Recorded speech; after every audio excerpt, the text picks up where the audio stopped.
Brooks settling in for the next pitch. And another beautiful strike right down the middle. Batter just takes a look at that. So the count is 1-2.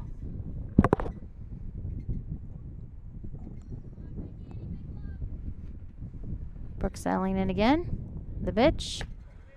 A ball high this time, so that evens up the count to 2-2 for Winchester's first batter. Oh, I don't think I brought myself. I'm cell phoneless for this whole ball game. Oh no, that'll be an odd feeling. It will be an odd feeling for me.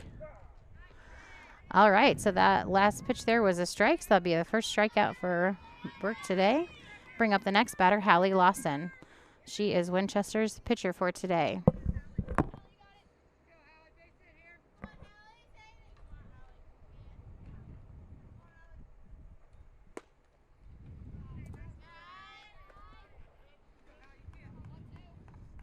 So the first pitch to her was a ball.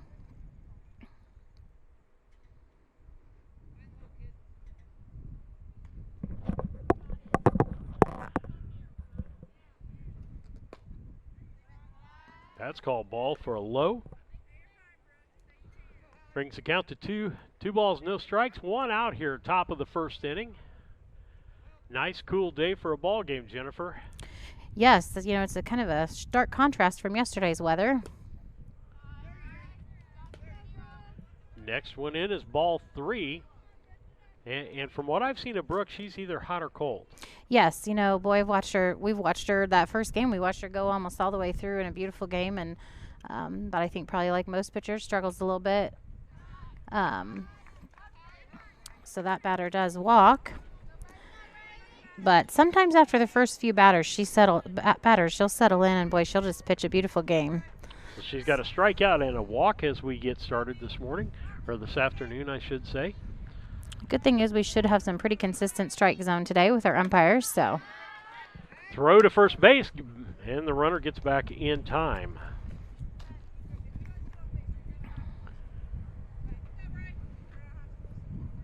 One-0 count, one out, top of the first inning, no score. Guardhouse on the mound, Markert behind the plate, out inside for a ball 2. That's 6 straight balls for Markert in this, or I should say Guardhouse in this ball game. big thank you to my in-laws for bringing me a blanket and a jacket. Swing and a foul tip. That makes it 2-1. 2 balls, 1 strike. Because like you said, I didn't anticipate how cold it was going to be today. I'm going to take those lineup cards back from you so I can keep track of who's up to bat and who's on base. The wind and the pitch. Ball low. That makes it a 3-1. 3-1 on the count. Third batter of the inning. That is Briley Lawson. She is the catcher. On first is Haley Lawson. She's pitching today. Guardhouse back on the rubber, wind in the throw. High for a ball. That's ball 4. She's got 1 strikeout and 2 walks. Do you think playing in this starkly different weather makes a difference for the pitching? Well, I think it does, but you kind of adapt to it. You know, she should get better as it goes on. Good. Ball's going to move a little bit different in less humid air. Strike right down central. Gets ahead with this batter, 0-1. Runners at first and second. We've got the Lawsons, and I would say, would you say they're twins or sisters? I don't know. I'm going to guess sisters. Yeah, I would say so. One's quite a bit taller than the other. Yep. So I'll be using their first names for the battery most of the day. 0-2 count. Ball grounded foul down the first baseline. Coach Jones makes a good play down there. It's definitely ahead in the count for this batter, so maybe she's settling in or getting, like you said, used to the difference. Steps back on the rubber. Runners at first and second, 1 out. Top of the first inning, no score. Wind in throw. Foul tipped again. And that keeps it an 0-2 count.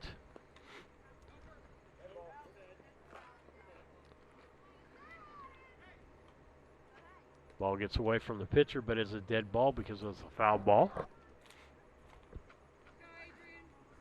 So, Jennifer, how you liking this broadcasting thing? I'm enjoying it so much, Steve. I tell people it's definitely not going to be like a career change for me, but oh my goodness, it's been such a wonderful opportunity. Low pitch. Runners got off quite a ways like they were going to go. Would go return to the bases. I tell you what, I love it. It keeps me in contact with a lot of people in the community, and I love watching the kids and how they improve. I do too. Fouled off. That's the third pitch he's fouled off. 1 and 2. And let's see, this is Kaufman. Adrian Kaufman. She's a battler. She's going to play first base for him today. Yeah, she's making Brooke work today. Brooke stands on the rubber. Guardhouse looks into marker to wind in the throw. That was right down central. She got another hack at it and fouled it off.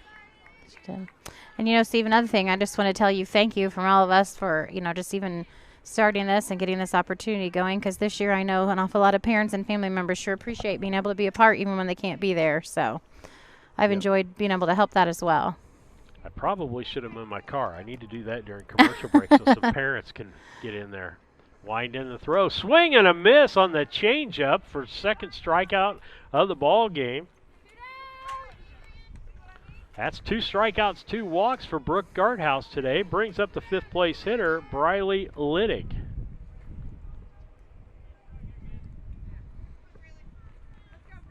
Wind in the throw by Guardhouse. Just a little high. B-ball 1. Runners at first and second. We've got Haley and Briley Lawson on the base paths at first and second. They both walked. No hits so far in this game. The wind and the throw. Swing and a miss. Strike. It makes it 1 ball, 1 strike. 1 ball, 1 strike, 2 outs. Runners at first and second. No score on the Cass Communications scoreboard. The wind and the throw. High, back to the fence. Both runners going to move up to second and third. Makes the count. Is it 3-1 or 2-1 now, Jennifer? I have 2-1. 2-1? Mm-hmm. Okay. Yep, umpire just confirmed. Count is 2-1. Briley Littig, the 5th place hitter, is playing left field today.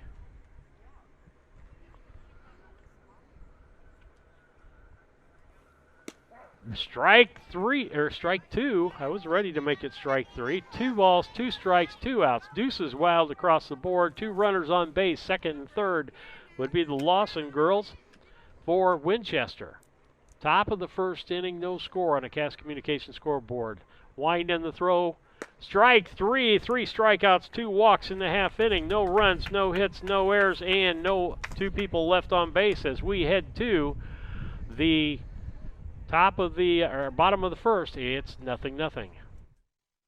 Casting Lumber Company, your do-it-best quality paint dealer, mixes unique paint colors for any project. Bring a sample of your pillows, curtains, or other items, and Castings will scan them into their computer. Mix your unique color of do-it-best quality paint and save the information. Need a special gift? Castings Gift Department has gifts for everyone. Casting Lumber Company, hometown family-owned lumber and hardware store, supporting hometown schools and families for 45 years. Route 99 South, Mount Sterling. Call 217-773-2611. St. Mary's School offers an excellent education, special activities, affordable tuition, and after-school care in a loving, faith-based family atmosphere. All students, kindergarten through 8th grade, are one-on-one, which means each student has their own iPad. If 5 or more students commit to attend St. Mary's School from Rushville and or Beardstown, St. Mary's can provide free transportation to and from school. It's not too late to register. Call Melissa at 217-773-2825 to schedule a tour today. This is Tracy Hendricker with the Hendricker Funeral Home in Mount Sterling. On behalf of our entire family, we wish the best of luck to all the Hornet teams this season. Jamie and I have always been so proud of the athletic programs in the Brown County School District, which was such an important part of our own children's formative years. We are honored and humbled to have served so many families in Brown County and pledge to continue the tradition of assisting families with the dignity and compassion our community deserves. Thank you, and go Hornets! Cascom offers fiber optic services to your business needs with a local 24/7 support. Whether you are a small or large-sized business, Cascom has the correct level of broadband and services you need to help grow and be successful. There will be no time for downtime when you are trying to be reliable for your business. Upgrade business needs today and call Cascom at 1-800-252-1799. The Mount Sterling Savings Center, a customer-owned savings bank offering online banking from your computer or mobile phone, allowing you access to your account on your schedule. The Mount Sterling Savings Center is a proud supporter of Brown County athletics. Mount Sterling Savings Center, conveniently located at 201 West Main, the intersections of routes 24 and 99, is a branch of the Beardstown Savings located at 301 South Main. Member FDIC and Equal Housing Lender. Being in trouble. Steve Surratt, Jennifer Ingram back with you as we head to the bottom of the first inning. We've got no score on the Cass Communications scoreboard, and Brooke Garthouse had a rough first inning. She faced 5 batters. The good part is she had 3 strikeouts. Yes, Bad she part did is great. she had 2 walks. Right. Another good part is she still has a no-hitter going. She does, and I think like you said, she just maybe got used to the difference in this weather and kind of settled in a little bit because those last 2 at-bats were perfect. Okay, on the mound we have Haley Lawson, and she'll throw to Briley Lawson. First batter up today is Ashley Markert. Ball high. As Eric Grady's behind the plate, Brian Ingram at first base, and Brown County playing softball today, girls junior high softball.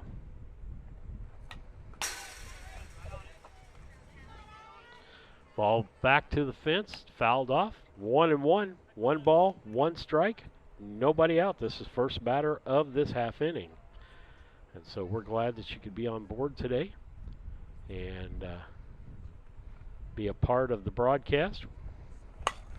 Ball hit on the left-hand side. It's foul ball just out of play. And over to try to make that play was McGee. She was over there, but it couldn't make the catch, but it was just foul. So Ashley has got a 1-1 count. 1 ball, 1 strike. Haley Lawson looks in.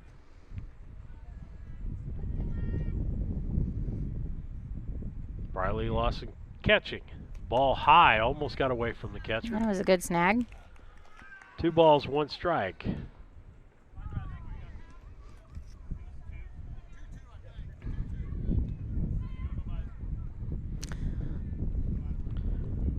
A little breezy. Yes, it is. The wind and the throw. Ball high.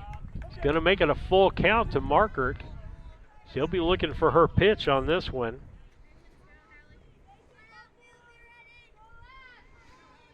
Ashley and Brooke both had in the park home runs on Saturday. Oh, really? Yes, it was exciting. And you know what? I do remember that now that you say that, because y'all got a little excited. We on were that. super excited, yes.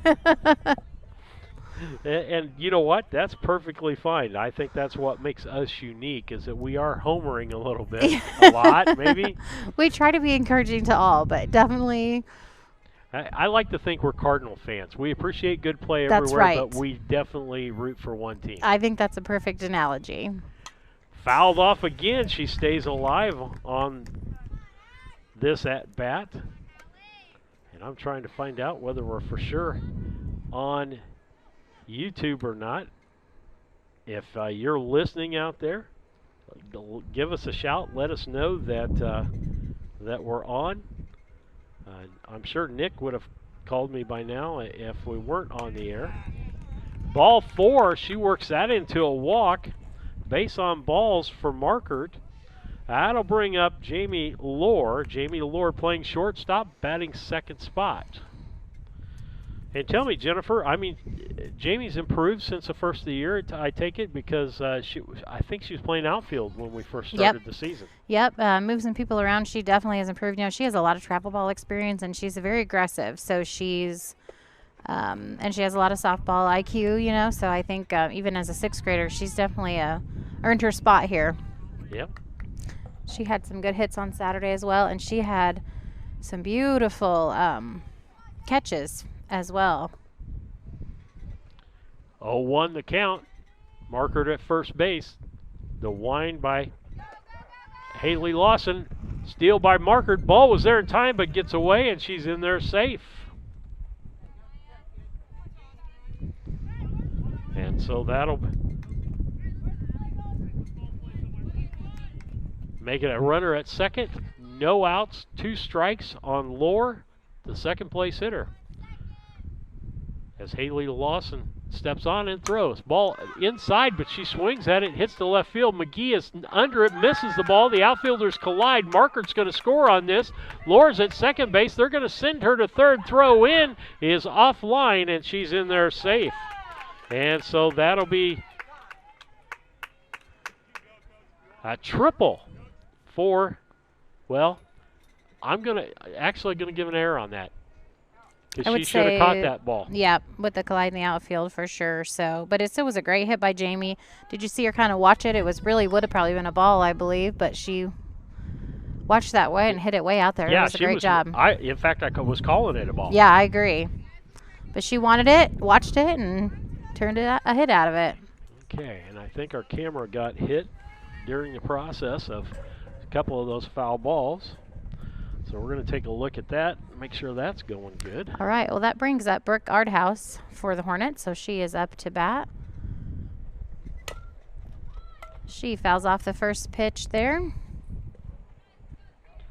And we have no outs, and the Cass Communications scoreboard does now have 1 for the Brown County Hornets with Jamie Lauren scoring position on third base. Count for Brooke is 0-1.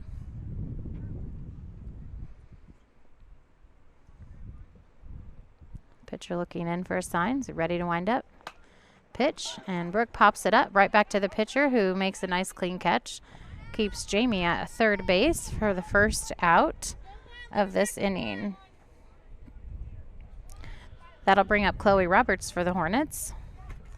She's our third baseman and one of our left-handed hitters. She had some great hits on Saturday in our doubleheader as well.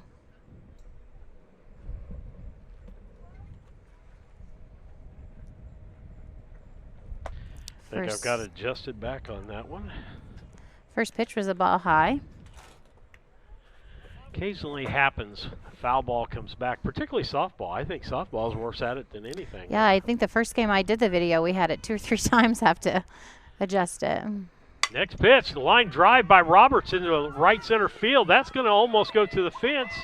Picked up by the right fielder, Hornioff, and a throw to third, and she's safe with a triple. A triple for Chloe Roberts. And let's see, what did Jamie end up doing? Yep, so Chloe got an RBI as Jamie scored on that hit. So our Cass Communications scoreboard is now at 2 for the Hornets. It brings up Addie Jones to bat, but wow, that was a beautiful line drive for Chloe. Got around on it, drove it. Right fielder couldn't get to it. That's going to bring up Addie Jones, the first baseman. Ground ball to the second baseman. That is Little. She's over to first to Kaufman for the out, and that's the first out of the inning as she is out 4-3. Out at first, but she does get an RBI because that brought in Chloe Roberts to score.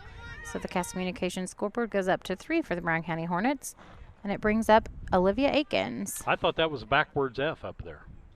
It's definitely what it looks like. Strike on the outside corner as Haley Lawson is trying to find the strike zone and get somebody out here. 2 outs in this ball game now, as we're going to call that a sacrifice. She sacrificed 4-3 to get the RBI. Helps her average with that because it doesn't count as an official at bat. Okay, that's good to know. 1-1 count, 2 outs, bottom of the first inning, 3-0 on the Cass Communications scoreboard. Strike 1 and 2. This is, let's see, this is Olivia Akins, correct? That is correct. She's an aggressive batter, and she wants to hit, and she does strike out sometimes trying to hit, but I'd prefer that to other things, and she did have some great hits on Saturday as well. Strike 3, that'll be the end of the inning, but not before Brown County gets 3 runs on just one hit and left one on base. As we head to the top of the second inning, it's Brown County 3 and Winchester nothing. Trucking is locally owned and operated since 1999 with a family-oriented, family values approach to business, offering tandem, hopper bottoms, dump, and van trailer hauling options for grain, fertilizer, aggregate hauling, and OTR deliveries, licensed and fully insured in all 48 states. If you need something hauled or want to be part of our team as a driver or owner-operator, call B&N Trucking at 217-289-3555 today. Enjoy your journey by dreaming big. It's Sarah Hoots here with All About Dance and More LLC in Mount Sterling, Illinois. The AADM mission is to instill a lifelong appreciation for the art of dance within a safe studio environment. We will provide professional dance and tumbling instruction that encourages students of all ages and skill levels to excel to their full potential. New season online registration is now open and classes begin September 8th. Visit us on Facebook, All About Dance and More, LLC. Burnett's Plumbing Company. It's good to know someone you trust when your home is giving you a headache. Burnett's Plumbing has been helping customers solve household plumbing problems in Brown County for 7 years. Their mission is to provide Brown County and the surrounding area with quality, timely, and professional plumbing service. Give Burnett's Plumbing a call at 217-773-3008. That's 217-773-3008, where they believe a flush is better than a full house. Steve Surratt, Jennifer Ingram back with you. We're kind of tandeming it here. Kind of miss having Nick take care of all the video stuff for us. I know. He's got a lot on his plate these days, so yes, he does. Wind in the throw by Guardhouse, and that's a ball. And Kylie Clayton is the batter up for Winchester. She is their third baseman. And I think, did my other roster blow away? I don't see it. Okay. We'll have to rewrite it for you. All right. Next pitch outside. This is Kylie Clayton, the third baseman. I can walk around there real quick and get that. My cord is long enough. Next pitch as Guardhouse gets ready to pitch. Oh, hit batter. That was that had a little. You talk about the weather, Jennifer. One thing to get used to that you never get used to, when it gets cold, that hurts. That hurts even worse, huh? Yeah. Yeah. That's good to know. That hurts even worse. Coach Jones is going to come out and talk to his pitcher for a moment. With that, we'll take a quick commercial break and be back after these messages.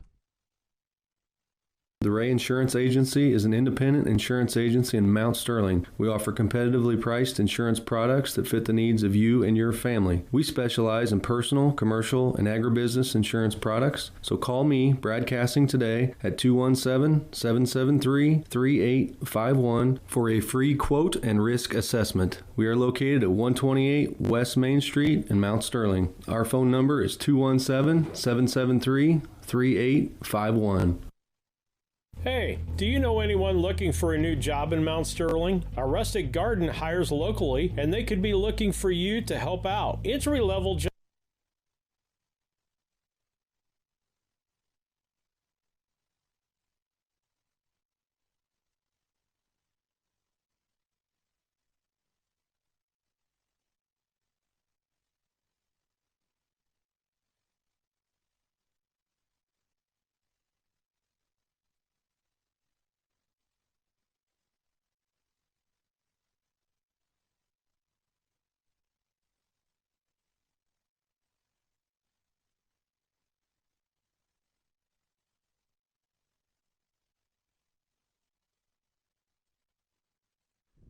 Well, we've been talking and nobody can hear us. Well, that's all right. I'm surprised my wife hadn't sent us a message. She must not be listening. Well, we were just saying that we had a rush start because we thought the game was originally at 4:30 and they changed it, but we didn't find out till about 4:45. So, but I think we're settled in now. And 1-2 count on the batter. Little got Clayton at first base. She was hit by a pitch. Lined by Guardhouse. That's a grounder into home. And that gets past Margaret, and Little's going to go down, or I should say Clayton's going to go down to second base. Left-handed hitting, Maya Little. Second baseman today for Winchester. The wind and the throw. High. That's going to be a ball. Going to make it a full count. 3 balls, 2 strikes. Nobody out. Runner at second base. Here comes the 3-2 pitch. The wind in the throw. High for a ball. Going to walk that. Base on balls. Rough start to this half inning for Guardhouse on the mound. Brings up the 8th place hitter, Fernahoff. Yes. I think that's how Fernahoff. Okay, I mispronounced that at the beginning. Then I apologize. Fernahoff. First name Lacey. Yeah, Lacey up to bat. That's a whole lot easier. Her first pitch was a strike, so that's a good sign. Guardhouse looks in. The wind in the throw. Strike. Gets strike 2. Burke to settle down. She can get out of this inning with no runs like she did in the first inning. Yeah. She still has a no-hitter going. She does. Wind in the pitch. Outside. That'll make it 1-2. 1 ball, 2 strikes.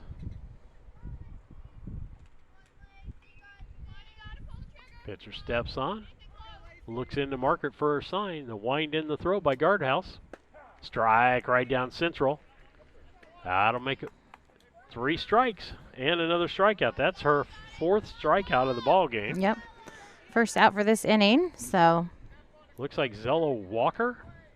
She's the designated player today. She's just going to bat. The wind and the throw. Strike. 0-1 the count. Nobody likes to swing at those low inside pitches, do they? No. Swing and a miss at the high fastball. Makes it 0-2. Runners at first and second. You've got Clayton down at second, Little at first. Walker the batter for Winchester. The wind in the throw.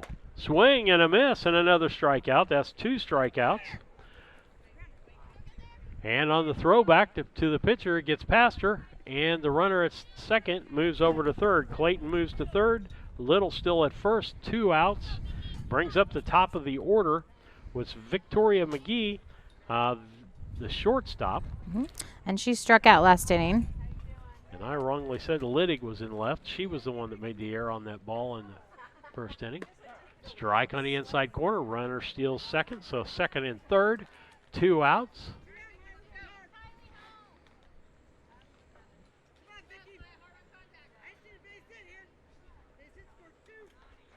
The wind and the throw. Swing and a miss at the inside pitch. She looked real uncomfortable as far as batting on that pitch. Yeah. Stepped back out quite a ways and kind of half swung at the ball. Mm-hmm. Okay.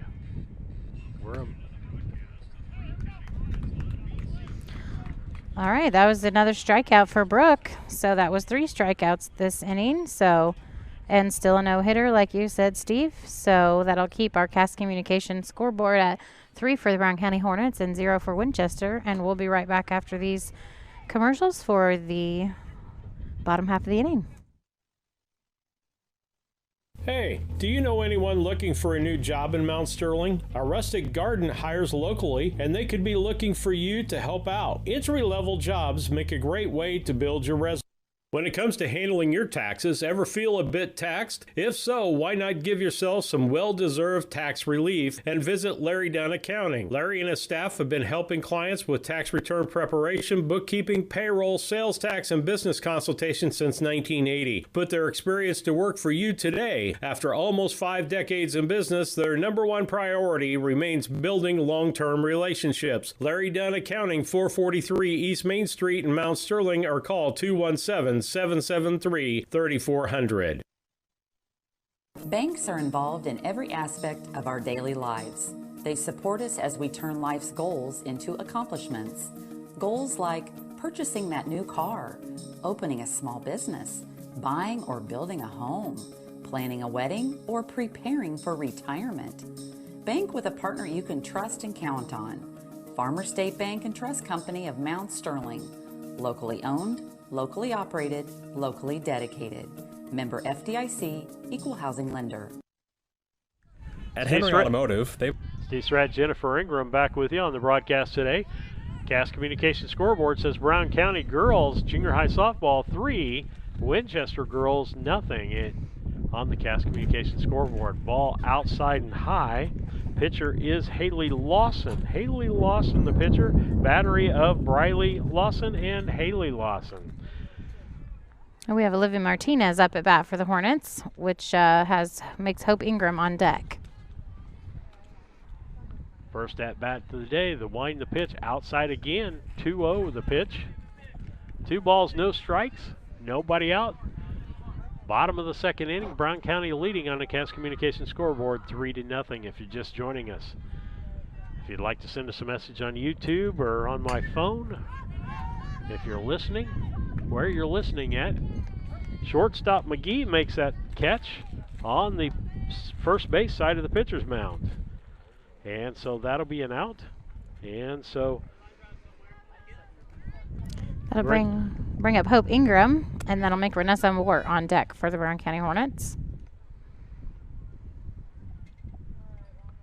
The wind, throw, swing and a miss.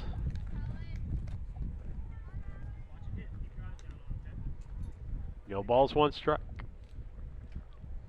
1 out.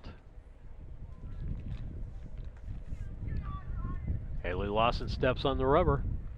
Wind in the throw. Strike. She puts it right back up the middle. That's going to be a base hit. At least 1.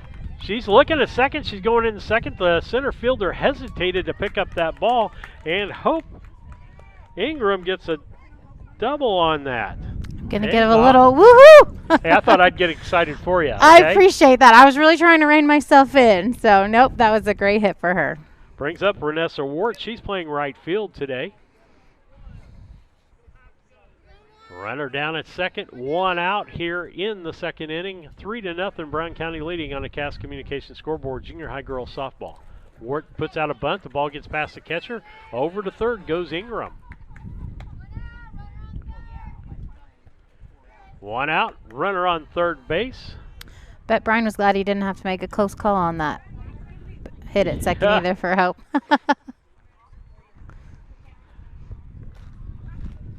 Haley steps back on, wind in the throw. Shows bunt again, fouled off though.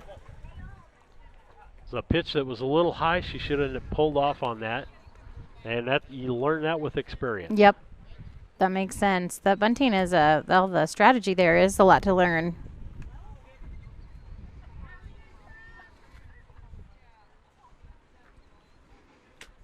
Pitcher steps back on. Haley Lawson winds and throws.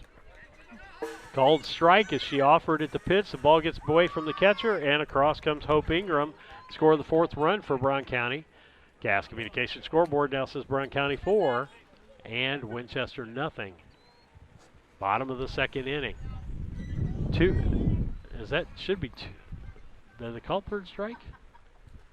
No. I don't believe so. I thought it was 1-2.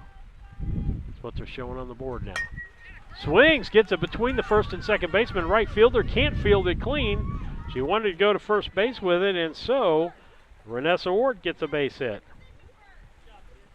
Going to bring back the top of the order.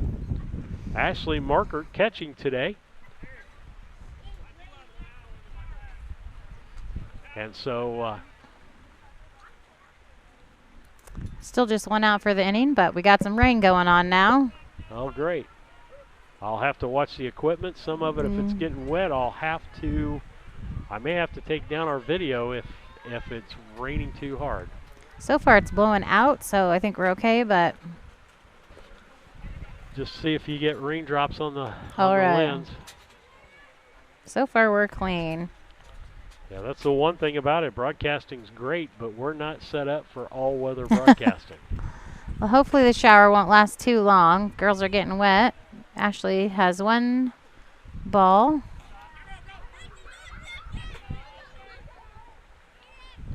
Ball gets away. Renessa goes down to second base. And it counts 2 balls, no strikes. I didn't think it was supposed to rain till about 6. I thought she did too. I thought they called that first one. I thought she swung at that first one. So I believe the count is actually 1-1, but I think that's what the umpire just confirmed. Yep. The wind in the throw. Pit, line drive, third base. Clayton gets that, throws over to first, over to Kaufman for the out, and that's the second out of the inning. That's going to bring up Jamie Lohr. Does advance Renessa on down to third base, so another someone in scoring position for us. On a warmer day, that rain would feel good out there. Yeah. The wind in the throw. Ball hit down the right field line. That's going to be foul by several feet. A big foul. All she's got to do is get the ball in play and a possibility of Brown County scoring their 5th run of the ball game, Jennifer. And you were talking about aggressiveness. That's the thing I like about these girls, is they are aggressive at the plate. They're going to go down. They're going to go down swinging. They're not going to take a third strike. Exactly, and that is fun to watch, and they do very well hitting for that reason too.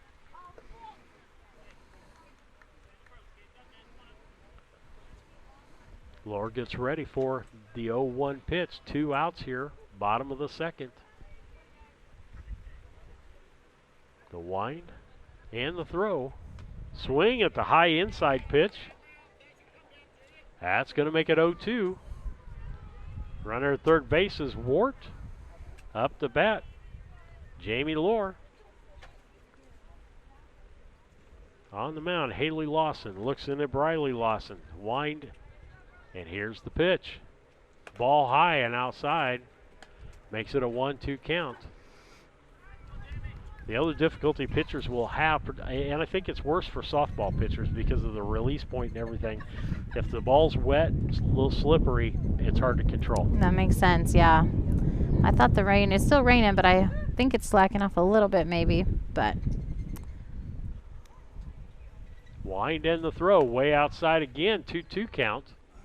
Wart getting a good lead. If that ball gets past, she's probably in to score. I know early on in the year we played a team that was really aggressive base running, but I think we've seen our team grow a little bit on their aggressiveness on the base running as well, which is good to see. You need to cause havoc out there. Make people think about other than what they're supposed to. Ball gets almost by the catcher. That was Stopped close. it by her foot, didn't she? That was close. That's going to make it a full count. We've gone from an 0-2 count down to a 3 balls and 2 strike count, 2 outs. Runner at third base, Renessa Wart. Batter is Lohr. Line drive hits the pitcher, gets past the second baseman, and that's going to be an RBI single for Jamie Lohr. That was a great hit. And that makes the Cass Communications scoreboard, I believe, 5, correct? That is correct. And it also brings up Brooke Guardhouse for us, for the Brown County Hornets, and Chloe Roberts will be on deck. I don't know if it's possible, but it got colder after that rain. It sure did. Again, super thankful my in-laws ended up bringing in a blanket and a sweatshirt for me. I did not anticipate this weather. Brooke Guardhouse up. She can help her own cause. She got a triple and an RBI.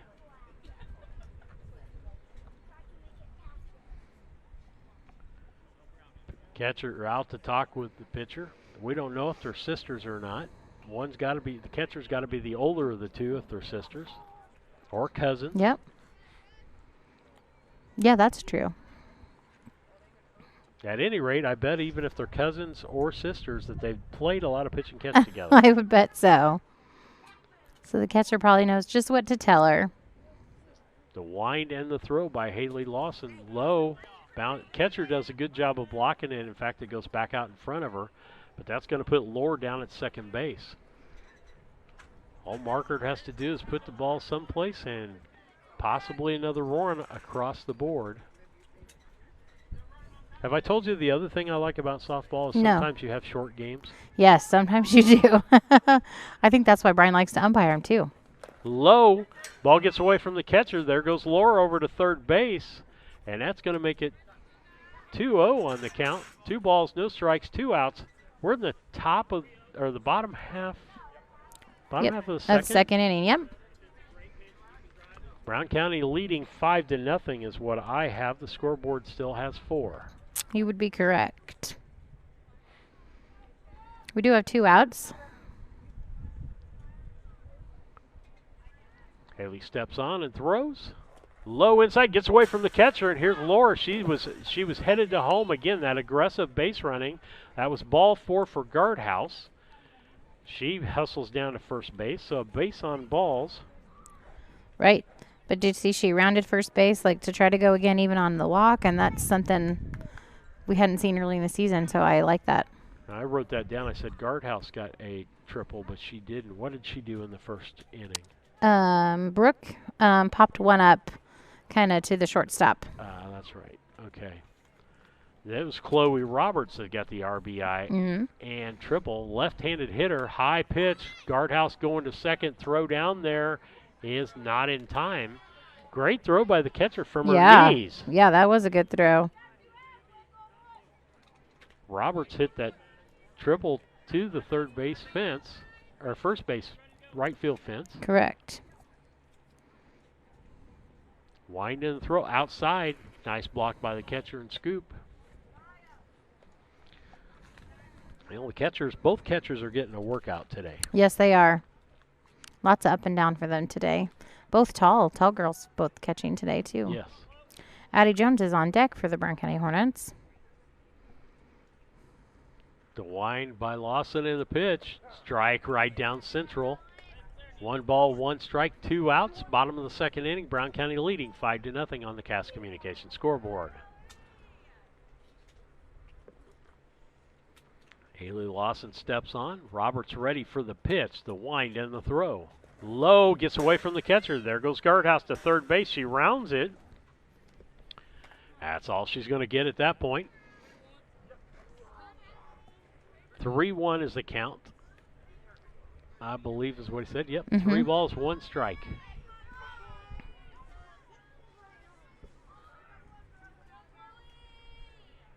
Lawson steps on, winds, and throws high for ball 4. Runners at first and third. Brings up Addie Jones.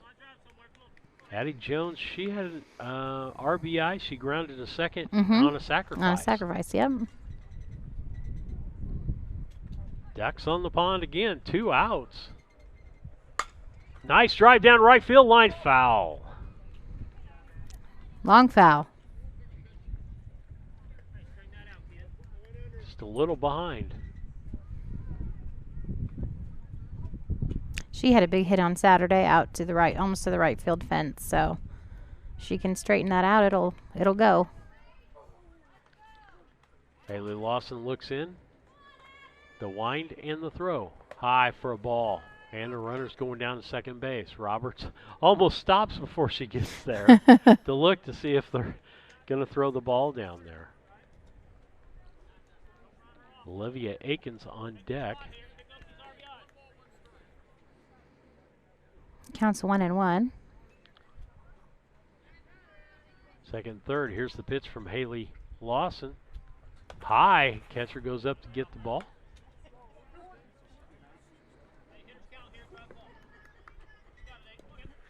One. I don't know that I want to be aggressive, but if it's borderline with her control problems, I don't know that I'm taking a few pitches. And I know that's just the opposite of the way we normally play ball. It High is, again. yeah. Though at least that one she didn't have to choose. That was an obvious one. Scoreboard showing 3 balls, 1 strike.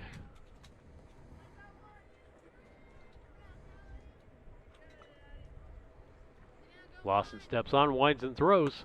Inside pitch for ball 4. Base on balls for Addie Jones. Brings up Olivia Akins for the Brown County Hornets with Olivia Martinez on deck, and Olivia started off the inning for us. And what's she done today so far? Olivia, she struck out, but with some good swings. She's one of those that, like we talked about, she wants to hit. Swing and a miss. The high fastball. 0-1 the count. 2 outs. 5-0 Brown County here in the bottom of the second inning on the Cass Communication scoreboard.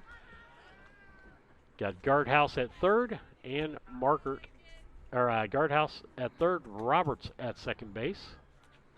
Opportunity for Brown County to put some more runs on the board. A wind and the throw. Outside.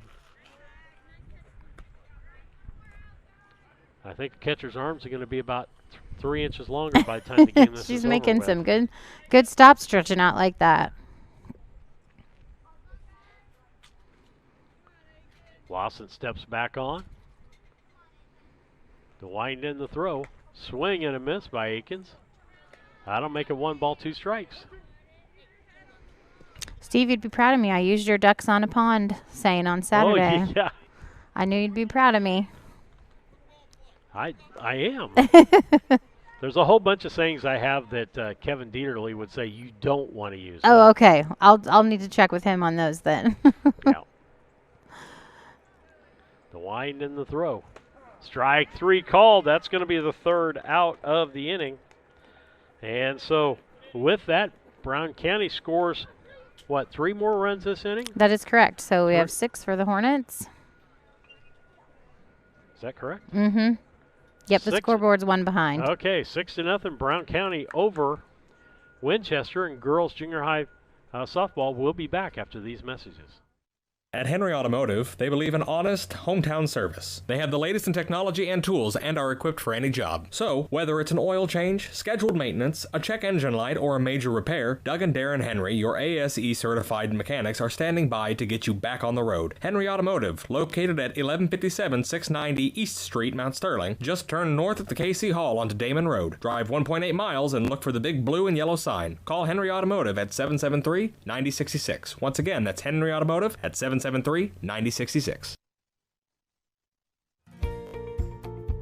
Thinking about replacing a furnace or building a home? Confused by the options? Contact the Comfort Man at Scranton Heating and Cooling about GeoComfort geothermal systems. Harness the energy stored in the earth to provide your heating and cooling. Geothermal is extremely efficient, safe, and environmentally friendly. It could save you up to 70% on your heating and cooling bills. Call the Comfort Man at Scranton Heating and Cooling at 217-773-2626 to discover the best option for your home.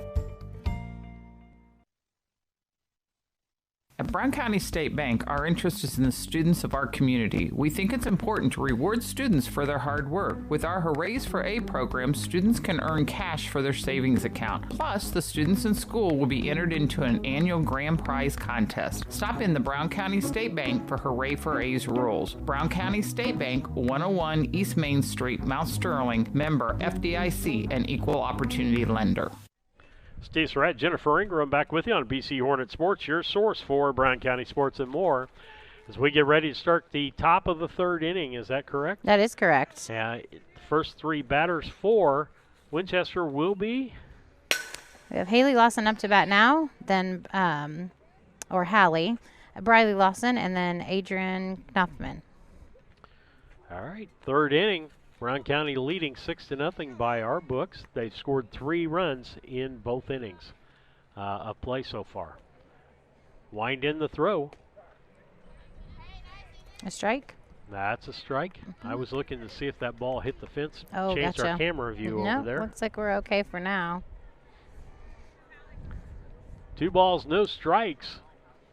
Guardhouse winds and throws. Ball inside. Eric Grady, umpires have their what I call spread zone, depending on what they are. He doesn't like the high strike, but he will call the low outside strike. Gotcha. The wind in the pitch, swing at the low pitch strike. 2 balls, 2 strikes. And like you said, the consistency is key. As long as it's consistent through the game, then it's okay. Yep. The batter and the pitcher can both adjust at that point. The wind and the throw. Full count, 3-2. That would have been close enough for me to swing it. Yeah, me too. I was thinking that. It was a borderline. It was real close. Not a wild pitch for sure. The wind and the throw. Outside back to the fence. Ball 4. That's going to put Haley Lawson on base. Briley Lawson, the catcher, comes up.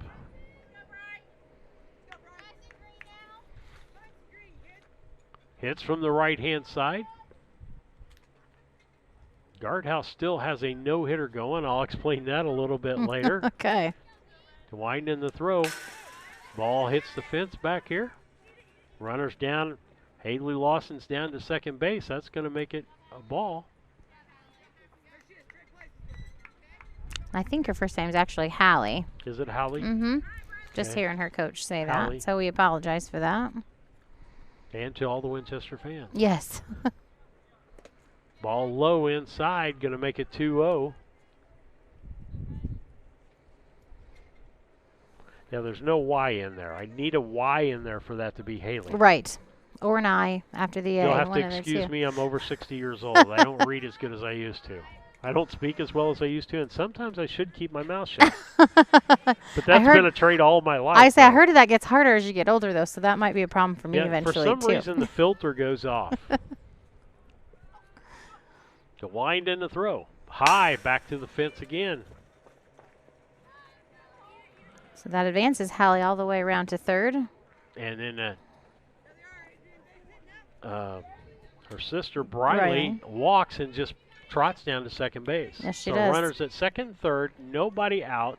Opportunity here for Winchester to get on the board today. So far, this game, I'm looking here, 5 base on balls, 1 hit by pitch, and 1, 2, 3, 4, 5, 6 strikeouts. Okay. So Brooke has struck out 3 people each inning so far, but she's given up at least a base on balls or base on balls and hit by pitch. 2 of those. Wind in the throw. Low.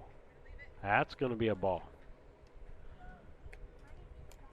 Batters Kaufman. Adriana, is that how you would say that? Yes, that's how I Adriana? would say. Or Adrian. Adrian or Adriano. Sometimes we have to go with the coach's handwriting, too, so. Ball hit to the second baseman. That's Martinez. She throws over to Jones, and that's 4-3 on the out. But not before Hallie Lawson scores from third base. Briley Lawson moves over to third. So 1 out, and now that no-hitter, or I should say, still got a no-hitter going on. Still going on, got that.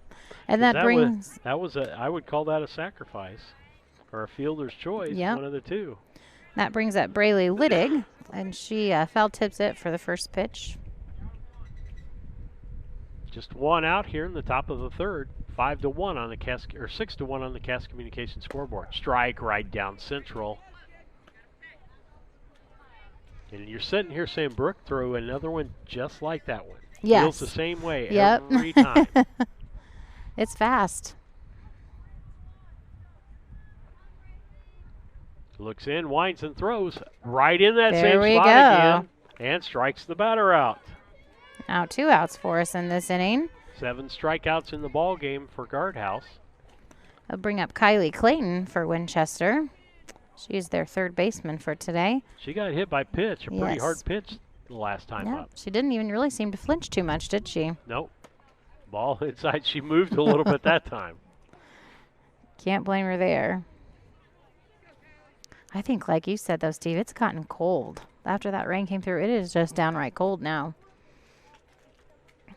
Yeah, I might have to open the windows tonight. Yep. And I don't think the girls were quite prepared either. None of them have, like, long sleeves underneath, their uniforms yet to keep them warm or anything either. So, might be getting kind of chilly. 2-1, 2-0 count. 2 outs. Runner at third base. Pitch, strike right down central. 2 balls, 1 strike. Guardhouse needs to concentrate on this batter. Yep. And get out of this inning again with no hits. She only has 1 run on the board. Swing and a miss at Ooh. the high fastball. 2 balls, 2 strikes, 2 outs. Deuce is wild on the board. Runner at third base.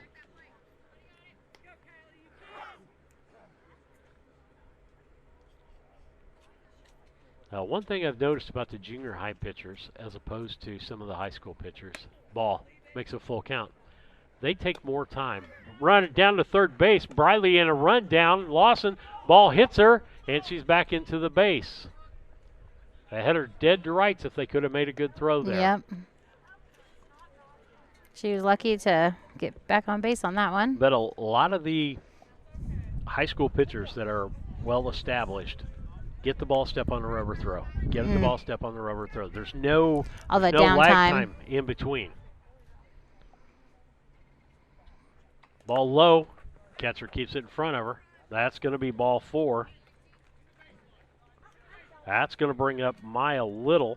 And if I'm right, she got a base on balls first time. That is correct. Bats from the left-hand side. Briley Lawson still down at third base.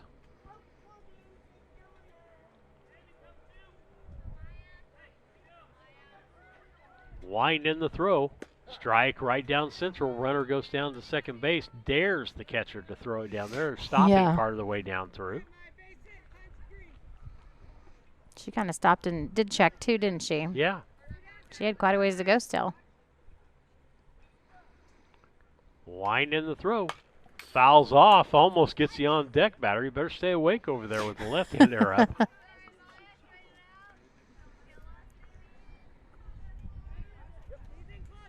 So that's an 0-2 count for her. A lot of times on the baseball side of things, I saw something new this year, and I guess I just haven't watched, is that if there's a left-hander up the plate, the on-deck batter will go over to this side. That makes more sense. Much safer, probably. Ball low, gets away from the catcher. Here comes Briley Lawson into home. Throw, no throw, safe. And that put Clayton down to third base. Makes it 5-2.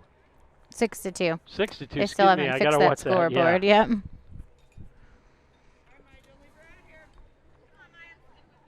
So still 2 strikes on this batter, though. She can get out of this.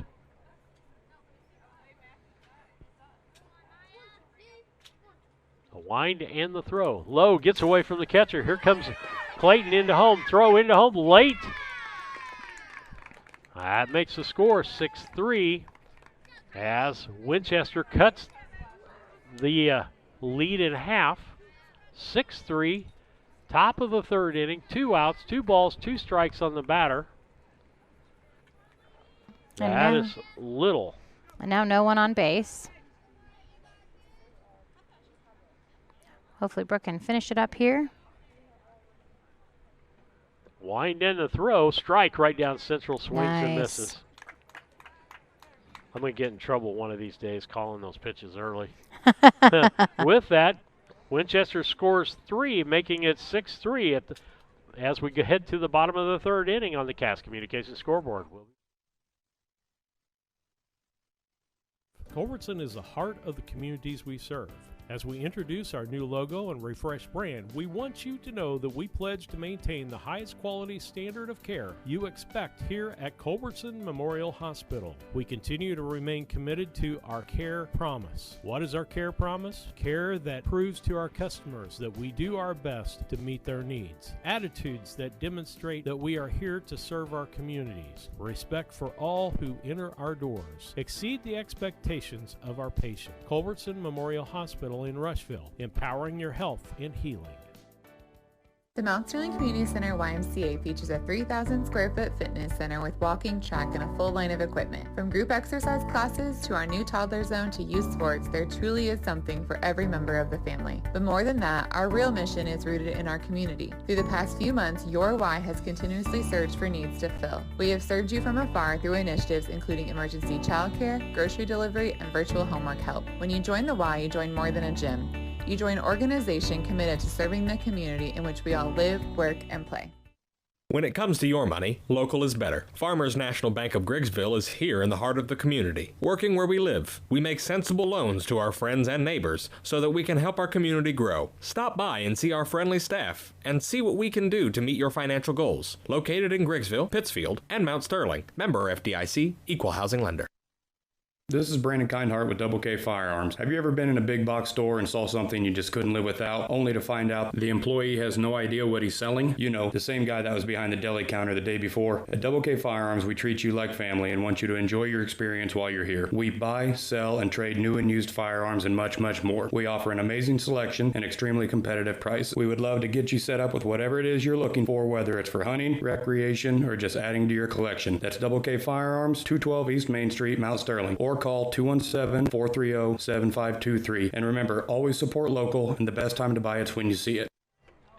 Steve Cerati and Jennifer Ingram back with you. Brown County Hornet Junior High Girls Softball game today as we head to the bottom of the sixth. It's Brown County 6 and Winchester 3. First batter up, hits the ball left field. The left fielder misses the ball.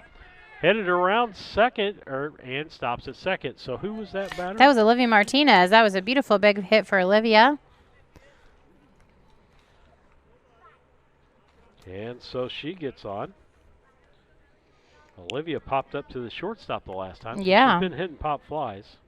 So that was a good hit for her, which brings up Hope Ingram and puts Renessa Wirt on deck. And Hope got a double the last time up. Yep. Wind in the throw. Popped up, and it's going to be fouling out of play. Makes it 0-1. Being aggressive at the plate. That is the hardest part of this, Steve, is not coaching from back here, you know, while your kid's up to bat. What are you talking about? It's hard to do from the stand. Yeah, let that's alone true. when you got a broadcast mic in front of your face. Wind and throw. Ground ball right back to Hallie Lawson. Hallie Lawson. Yep. And she throws to first for the out. It does advance Olivia down to third base. So puts her in good scoring position. And that does bring up Renessa Wirt for the Hornets. Renessa got a base hit her last time up. She's playing right field today for Brown County.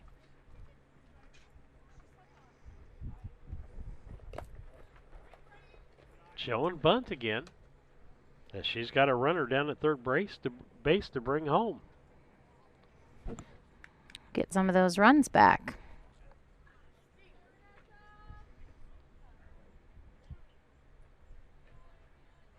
Holly throws low. Ball gets away from Briley Lawson, the catcher, and Olivia Aikens scores, making a Cass Communications scoreboard 7-3. It was Olivia Martinez. Martinez. Yep. Okay, sorry. That's okay. We got a lot of Olivias.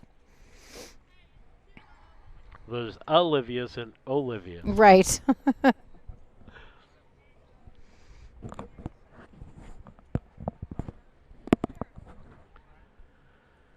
Wind in the throw by Lawson, outside for a ball.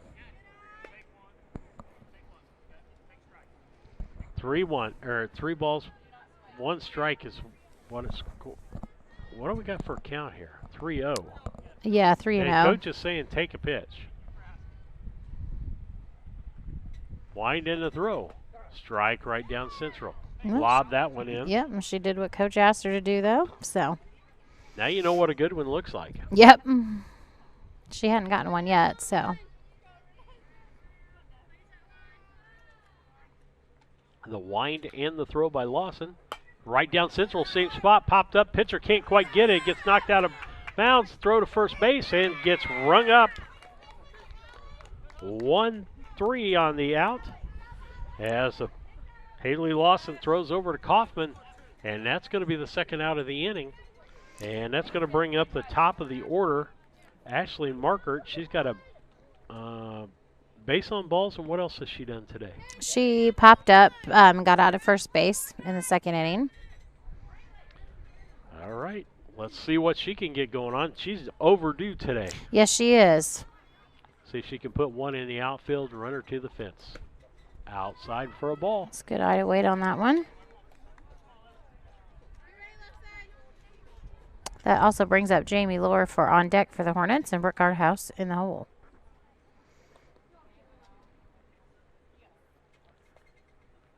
Hallie trying to get set on the mound, winds and throws.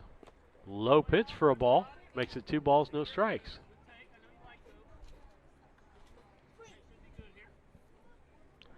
Two balls, no strikes, 2 outs, 7-3 on the Cass Communication scoreboard. Brown County leading Winchester in girls junior high softball. Strike right on the outside corner. 2-1 the count. 2 balls, 1 strike.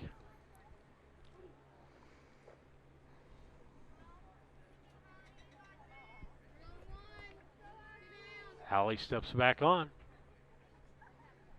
The wind and the throw. Ball inside. That was a little change up. 2-2's the count. Is that correct? I believe it's, well, The scoreboard says 3-1. I think it's 3-1. All right. Wind and the throw. Ball high. Ball Yep, 4. you're right. She takes her base again for her second walk of the day. Brings up Miss Jamie. Jamie's had a hot bat today. Yes, she has. She's been putting the bat on the ball. Let's see what she can do this time. I'd look for Ashley to maybe run. Wind and the throw. Ball low. She's running. Ball goes back to the fence. She'll round the base. She'll look at third. Goes about halfway. Catcher makes the throw to third. And Ashley goes back to second. Good job to make her work for it, though. Well, yeah, she could have made a wild throw Yep. to third base, and then you'd been on third, possibly Yep. at home. You've got to force the issue. Yep. And put pressure on people. And Ashley does a good job at that. And particularly young kids, junior high kids, little leaguers, when there's pressure, they will make mistakes. Right. And a lot of people think it's cruel to play aggressive ball. Well, the only way they're going to learn to play pressure ball is to be put in pressure situations. That is true. And like you said, they're not in Little League anymore. This is school ball now, so it's time to probably move up to that. Inside pitch, she drove that up the middle. Shortstop, McGee gets that, throws over to first to Kaufman, and that'll be the third out of the inning, but not before Brown County scores one more run. As we head to the top half of the fourth inning, it's Brown County 7 and Winchester 3 on the Cass Communication scoreboard. Passing Lumber Company, your do-it-best quality paints dealer, mixes unique paint colors for any project. Bring a sample of your pillows, curtains, or other items, and Castings will scan them into their computer. Mix your unique color of do-it-best quality paint and save the information. Need a special gift? Castings Gift Department has gifts for everyone. Casting Lumber Company, hometown family-owned lumber and hardware store, supporting hometown schools and families for 45 years. Route 99 South, Mount Sterling. Call 217-773-2611. St. Mary's School offers an excellent education, special activities, affordable tuition, and after-school care in a loving, faith-based family atmosphere. All students, kindergarten through 8th grade, are one-on-one, which means each student has their own iPad. If 5 or more students commit to attend St. Mary's School from Rushville and or Beardstown, St. Mary's can provide free transportation to and from school. It's not too late to register. Call Melissa at 217-773-2825 to schedule a tour today. This is Tracy Hendricker with the Hendricker Funeral Home in Mount Sterling. On behalf of our entire family, we wish the best of luck to all the Hornet teams this season. Jamie and I have always been so proud of the athletic programs in the Brown County School District, which was such an important part of our own children's formative years. We are honored and humbled to have served so many families in Brown County and pledge to continue the tradition of assisting families with the dignity and compassion our community deserves. Thank you, and go Hornets! Jennifer Ingram, Steve Surratt back with you on BC Hornet Sports, your source for Brown County sports and more. First pitch is high to Lacey, Miss Lacey. All right. With the last name we're afraid we don't have right. Yes. So we're going to call her Miss Lacey. I would say Ferniehoff. All right. I'm just guessing there. Second pitch to her, the umpire did call a strike. He did, so it should be 1-1 on Correct. the count.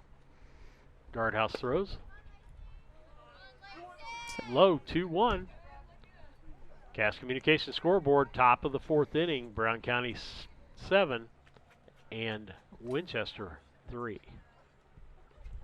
Brooke Gardhouse pitched the whole ball game so far, and I believe still has a no-hitter going on. I was thinking, yeah, I agree, and I was thinking that too, and I was realizing that's why we haven't had a single play in the field yet today. So the runs have come on base on balls and mistakes. We haven't really made any errors. Ball on the ground, that's going to make it a 3-1 or 3-2. 3-2, yep. So she's been hot or cold today. I think overall she's doing well, like you said, especially with this weather. Yeah. I was going to say, I'm not hot, I'm cold today. Yes. That's ball 4. She walks another batter. This will bring up Zello Walker. Looks like 7 walks today for Brooke. 1, 2, 3, 4, 5, 6, 7, 8 strikeouts. Ball low. Ball gets away from the pitch back, but the runner stays.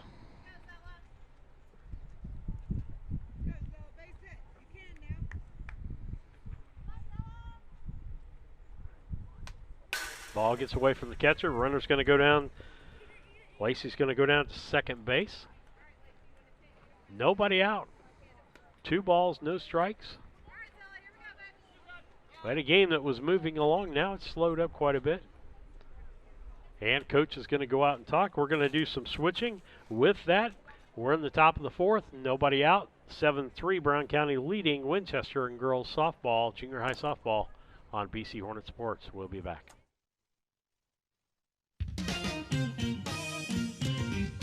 Cascom offers fiber optic services to your business needs with their local 24/7 support.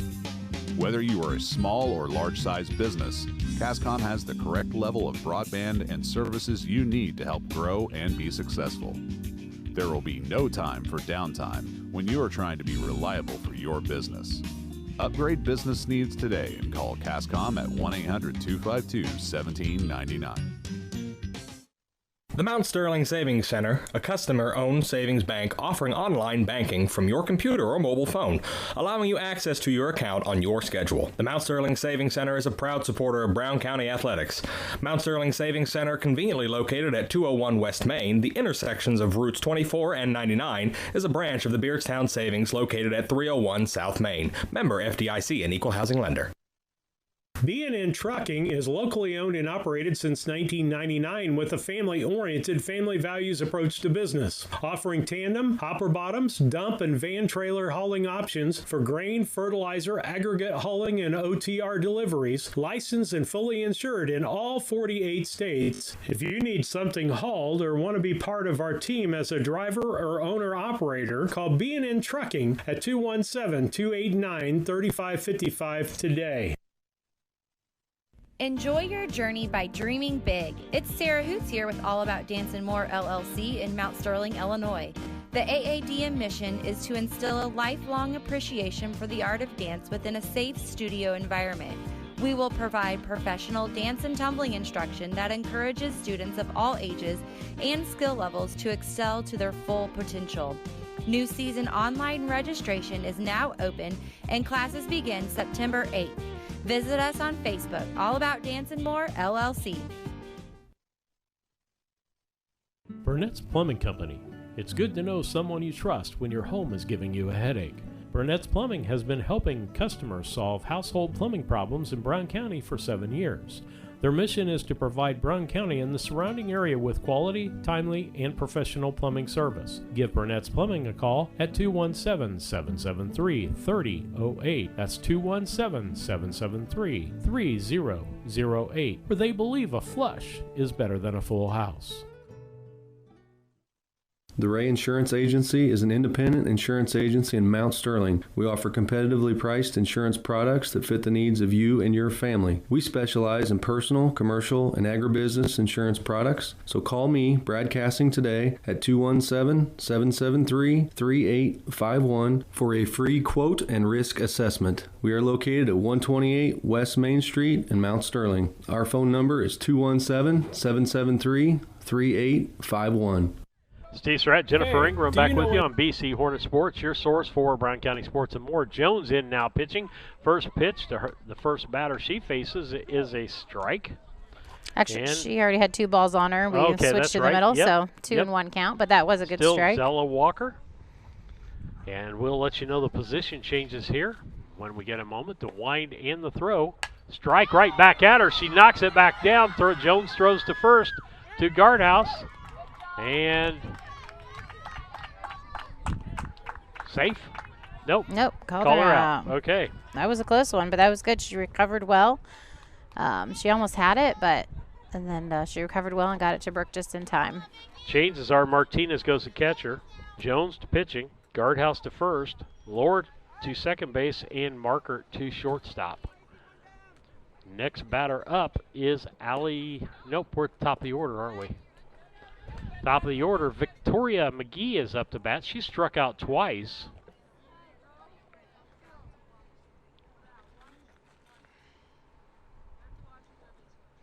That makes it just 1 out for us so far this inning. Jones gets situated. Here's the wind and the throw. Ball inside. Addie pitched both games on Saturday. Or she came in and finished both games on Saturday as well. Her and Brooke made a good combo, and she did a great job finishing off both of those games. So And Addie is Coach Jones's daughter. that is right? correct. His Okay. youngest daughter. Mm-hmm. The wind and the throw. Ball high. 2 balls, no strikes, 1 out here. Top of the 4th inning. Brown County leading 7-3 on the Cass Communication scoreboard. You're listening to BC Hornet Sports, your source for Brown County sports and more. Jones steps on, looks in, winds, and throws. Ball low. That's ball 4.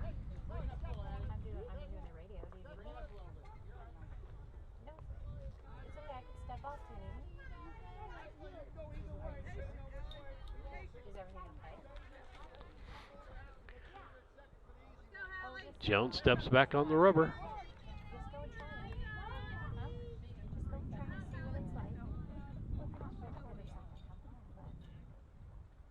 The wind and the pitch. Swing and a low strike.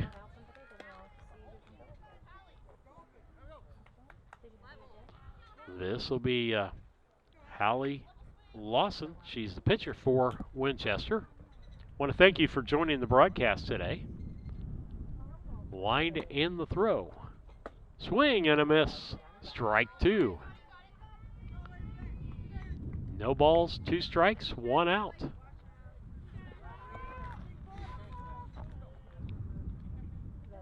Steps back in. Jones steps on the rubber as we get ready to pitch again. Cool afternoon here in Brown County. Swing and a miss, strike 3. That's her first strikeout of the ball game. As she's got a base on balls and a strikeout. 7-3. Guardhouse left actually with a no-hitter going, even though it was a 7-3 ball game, as she had 7 walks and 8 strikeouts and a hit batter. Pitch right down central. Roberts steps on third for the force, and that's going to be the 3rd out of the inning as we head to the bottom of the 4th. It's Brown County 7 and Winchester 3 on BC Hornet Sports and the Cass Communication scoreboard. Hey, do you know anyone looking for a new job in Mount Sterling? A Rustic Garden hires locally, and they could be looking for you to help out. Entry-level jobs make a great way to build your resume. So visit arusticgardens.com and apply on their jobs website, arusticgarden.com, Mount Sterling, Illinois. When it comes to handling your taxes, ever feel a bit taxed? If so, why not give yourself some well-deserved tax relief and visit Larry Dunn Accounting. Larry and his staff have been helping clients with tax return preparation, bookkeeping, payroll, sales tax, and business consultation since 1980. Put their experience to work for you today. After almost 5 decades in business, their number one priority remains building long-term relationships. Larry Dunn Accounting, 443 East Main Street in Mount Sterling, or call 217-773-3400. When you are ready to move to a new home or refinance the one you are in, Farmers State Bank and Trust Company in Mount Sterling will make sure the process moves along smoothly. With competitive rates, superior service, and great solutions that fit your lifestyle and budget. Call us today and get everything you need to get moving. Farmers State Bank and Trust Company of Mount Sterling. Locally owned, locally operated, locally dedicated. Member FDIC, Equal Housing Lender. At Henry Automotive, they believe in honest, hometown service. They have the latest in technology and tools and are equipped for any job. So, whether it's an oil change, scheduled maintenance, a check engine light, or a major repair, Doug and Darren Henry, your ASE certified mechanics, are standing by to get you back on the road. Henry Automotive, located at 1157 690 East Street, Mount Sterling. Just turn north at the KC Hall onto Damon Road. Drive 1.8 miles and look for the big blue and yellow sign. Call Henry Automotive at 773-9066. Once again, that's Henry Automotive at 773-9066.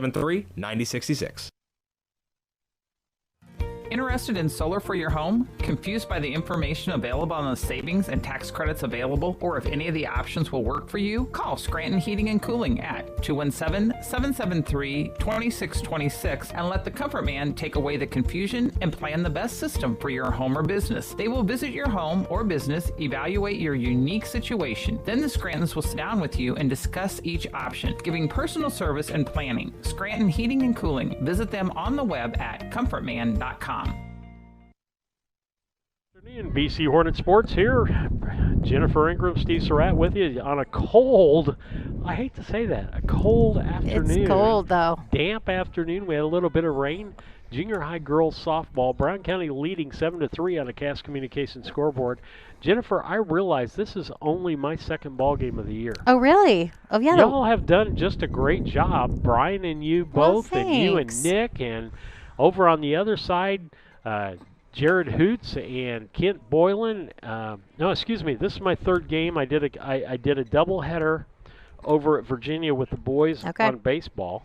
Well, you and I did Saturday. that doubleheader in Quincy that first Saturday. Well, it wasn't a doubleheader. That was a single one. We didn't do the extra innings. Didn't do the extra innings, yep. Yeah, that one's a blur because the video didn't work. Well, I'm telling you what, I sure appreciate letting us do it. We've had a great time, and I know everybody out there appreciates being able to listen and watch when they can, so... Ball, hitter. So that is guardhouse, right? Yes. So Brooke took a hit. I don't know if it hit her foot. I think it did. I think it did. I don't think she was even quite sure if it hit her or not. So it took me a while to get used to the fact that the ball in baseball and softball can hit the ground and hit the person, and you get on base. Be on base. Yep. Yeah. That does bring up Chloe for us. She's had a hot bat today. She has on Saturday. She did as well. Runner goes down to second base as the catcher can't get a handle on the ball. That'll put Guardhouse down to second base. Roberts had a triple, what am I thinking? Yeah, she had a triple the first inning. Triple in the first inning and an RBI. Mm-hmm. And then she walked to the second inning, so. Left-handed hitter. If she gets on the ball, she'll put it to the fence. Nice pitch, goes right back up the middle. Shortstop fields the ball. McGee throws over to first. High throw, no good. Roberts going to take second. Guardhouse is going to score. And Brown County now has 8 on the board. And Cass Communications scoreboard says Brown County 8 and Winchester 3 here in girls junior high softball. That was a nice hard hit, though. Yeah, she barreled that ball. Yeah. Sandy Prather, that's a term I learned from Sandy. Okay. She barreled that ball. And, you know, that's all you can ask people to do is make good, solid contact. You can't help whether somebody's playing there. Fouled off, strike one, and that's going to be Addie Jones up to bat. She came in to pitch the second half of the last inning. Yep. And she's popped up and had that sacrifice the first inning, and then sacrifice, I guess, RBI there, yep, and then walked last inning. We want to welcome our listeners on YouTube. You know, feel free to send us messages about where you're listening from or whatever. If you want to text me at 217-740-9234. That's 217-740-9234. Let me know. Are you watching on YouTube? You listen on MixLR? What's going on? Where are you listening from? I mean, I'll tell a story here in a minute. 1-1 count on the batter Jones. The wind in the throw by Lawson. Takes it to right. The first baseman gets the line drive for the out. And again, that was a barrel hit. Yes, that was. First baseman was just in that right place and did a good job catching that, but that was a hard hit.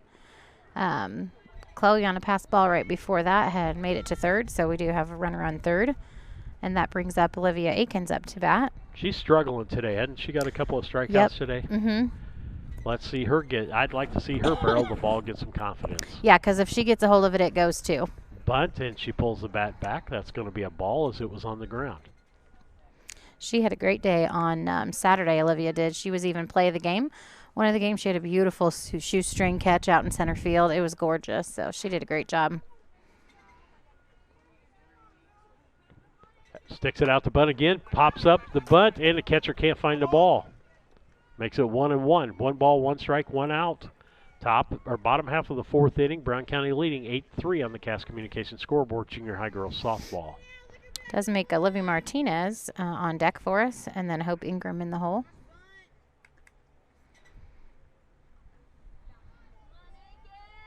I think the catcher couldn't quite get her face mask off. Yeah, in time she didn't to know find where the that ball one. was. Yep. No. It was a short pop-up, too. Try for a bunt. Swings at it. It's going to be a strike. Going to be 1-2, so she'll have to go for a swing this time.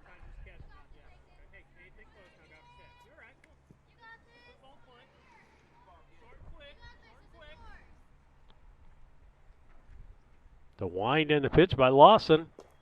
Ball on the outside makes it 2-2.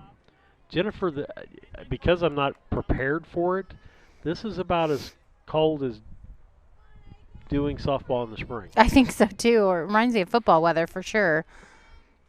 Wind but I guess in the it throw. Technically should be football weather, so. This is true. And she strikes out.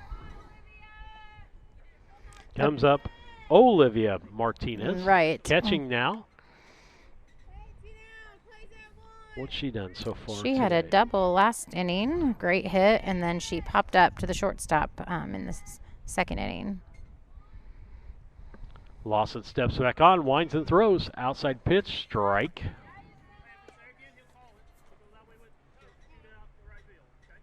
Yep, coach telling her, take that pitch to right field. I made a living off of that. That's right. I love outside pitches. I liked them. You can step into those pitches. Yep. I liked them high and outside, and Brian always tells Hope not to swing at those, but. Oh, that's a hard pitch to hit. Oh, but that's the one I could hit, and, you know, I was not very fast runner, so I had to hit far so I could do well, but.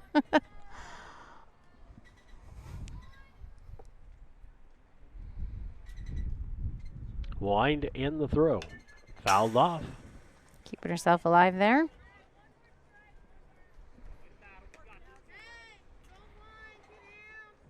Two strikes, 2 outs.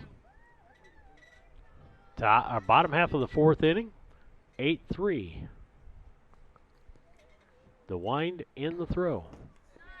Swing and a miss for the third out of the inning. At the end of 4 innings, it's Brown County 8 and Winchester 3. Girls junior high softball on the Cass Communications scoreboard. We'll be back. At Brown County State Bank, our interest is in the students of our community. We think it's important to reward students for their hard work. With our Hoorays for A program, students can earn cash for their savings account. Plus, the students in school will be entered into an annual grand prize contest. Stop in the Brown County State Bank for Hooray for A's rules. Brown County State Bank, 101 East Main Street, Mount Sterling, member FDIC, and equal opportunity lender. Culbertson is the heart of the communities we serve. As we introduce our new logo and refreshed brand, we want you to know that we pledge to maintain the highest quality standard of care you expect here at Culbertson Memorial Hospital. We continue to remain committed to our care promise. What is our care promise? Care that proves to our customers that we do our best to meet their needs. Attitudes that demonstrate that we are here to serve our communities. Respect for all who enter our doors. Exceed the expectations of our patient. Culbertson Memorial Hospital in Rushville, empowering your health and healing. The Mount Sterling Community Center YMCA features a 3,000 square foot fitness center with walking track and a full line of equipment. From group exercise classes to our new toddler zone to youth sports, there truly is something for every member of the family. But more than that, our real mission is rooted in our community. Through the past few months, your Y has continuously searched for needs to fill. We have served you from afar through initiatives including emergency childcare, grocery delivery, and virtual homework help. When you join the Y, you join more than a gym. You join an organization committed to serving the community in which we all live, work, and play. When it comes to your money, local is better. Farmers National Bank of Griggsville is here in the heart of the community, working where we live. We make sensible loans to our friends and neighbors so that we can help our community grow. Stop by and see our friendly staff and see what we can do to meet your financial goals. Located in Griggsville, Pittsfield, and Mount Sterling. Member FDIC, Equal Housing Lender. Steve Surratt, Jennifer Ingram back with you on BC Hornet Sports as we head to the top of the fifth. It's Brown County 8 and Winchester 3. Going to have a full 7-inning ball game for you. We probably won't bring you extra innings. First pitch hits it over to Markert. She's late at first with the throw. And so that's the first infield hit for Winchester. That was Adriana Kaufman who got that hit.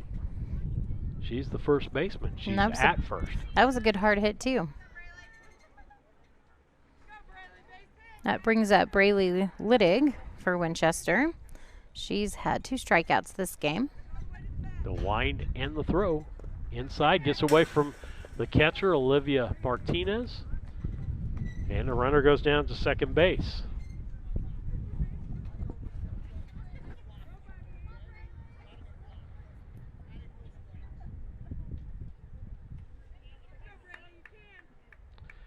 Jones taking her time, getting back on the rubber, trying to gather herself. Looks into Martinez, steps on, winds and throws. Strike right down central. That makes it 1 ball, 1 strike. Nobody out here in the top of the fifth. Runner down at second base. That's Kaufman. Littig the batter. Jones and Martinez, the battery for Brown County. The wind and the throw. Strike on the inside. Makes it 1-2. 1 ball, 2 strikes. Jones just needs to close the door here. Forget about the runner and close the door on this batter. Steps on. Winds and throws. Strike 3 on a weak swing. And that's the first out of the inning. That'll bring up Kylie Clayton. She's the third baseman today. Runner still at second base. That's Kaufman. Jones steps on, looks in at Martinez, winds and throws. Another one right down central, right to Markert. Ashley makes the catch. The runner gets back to second base for the second out of the inning. And that's what you want to do. You want your fielders to do all the work for you. That's right. Let them hit and let us field for sure. And that's how the games were on Saturday. We saw a lot of good fielding out of the Hornets. You think about it. If you can get somebody to hit the ball and hit it at somebody in one pitch, or take 3, 4, 5 pitches to try to get a strikeout. Yeah. Where's your pitchers out faster? That's for sure. The wind and the throw. Ball low, gets away from Martinez. Kaufman's going to third. There's no throw. Runner at third, 2 outs. You just need to concentrate on the batter, keep the ball in front of him. Left-handed batter here. Yep.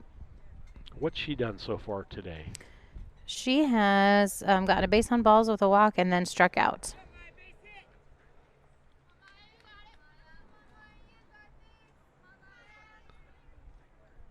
The wind by Jones and the pitch. barreled it.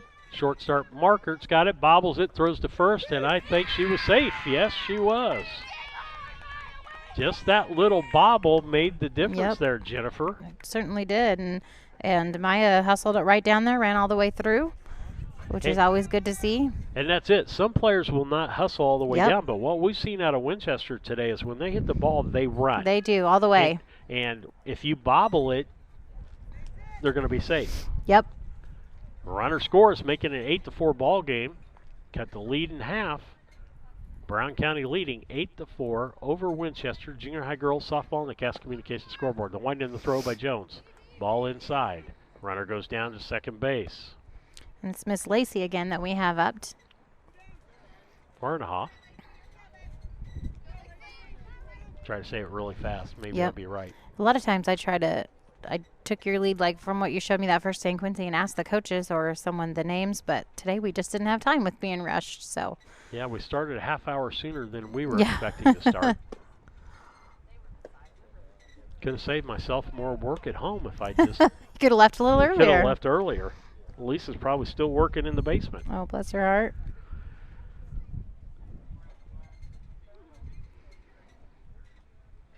Jones steps back on the rubber. It's a 2-0 count for Lacey.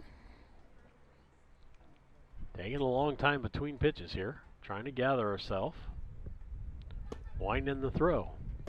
But beautiful strike for that time. 2-1. I think like you said, the difference between some of the junior high and high school pitchers taking that time, and that mental toughness that develops and that confidence is probably a big part of that. So. Well, they haven't learned rhythm. And when you get a couple of strikeouts in a row or you throw several strikes in a row, you've got to go back to a weak swing and a strike. 2-2. 2 balls, 2 strikes, 2 outs. Runner at second base. So deuces are definitely wild all over the place.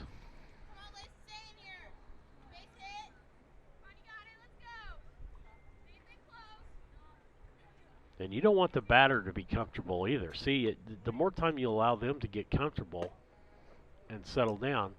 Ooh, close pitch there. Ball. Runner goes to third. Safe off the bag, and she's out because she went off the bag. She did, and Chloe stuck with it. Kids, you got to stay on the bag on plays like that. You come off the bag, you lost an opportunity. At the end of 4.5, as we head to the bottom of the 5th, it's Brown County 8 and Winchester 4 on the Cass Communications scoreboard. This is Brandon Kindhart with Double K Firearms. Have you ever been in a big box store and saw something you just couldn't live without, only to find out the employee has no idea what he's selling? The same guy that was behind the deli counter the day before. At Double K Firearms, we treat you like family and want you to enjoy your experience while you're here. We buy, sell, and trade new and used firearms and much, much more. We offer an amazing selection and extremely competitive price. We would love to get you set up with whatever it is you're looking for, whether it's for hunting, recreation, or just adding to your collection. That's Double K Firearms, 212 East Main Street, Mount Sterling, or call 217-430-7523. And remember, always support local, and the best time to buy it's when you see it. Cassing Lumber Company, your do-it-best quality paints dealer, mixes unique paint colors for any project. Bring a sample of your pillows, curtains, or other items, and Cassings will scan them into their computer. Mix your unique color of do-it-best quality paint and save the information. Need a special gift? Cassing's gift department has gifts for everyone. Cassing Lumber Company, hometown family-owned lumber and hardware store, supporting hometown schools and families for 45 years. Route 99 South, Mount Sterling. Call 217-773-2611. Stace Rat, Jennifer Ingram back with you on BC Hornet Sports, your source for Brown County sports and more. As we head to the bottom of the 5th, it's Brown County 8 and Winchester 4 on the Cass Communications scoreboard. We're doing junior high girls softball.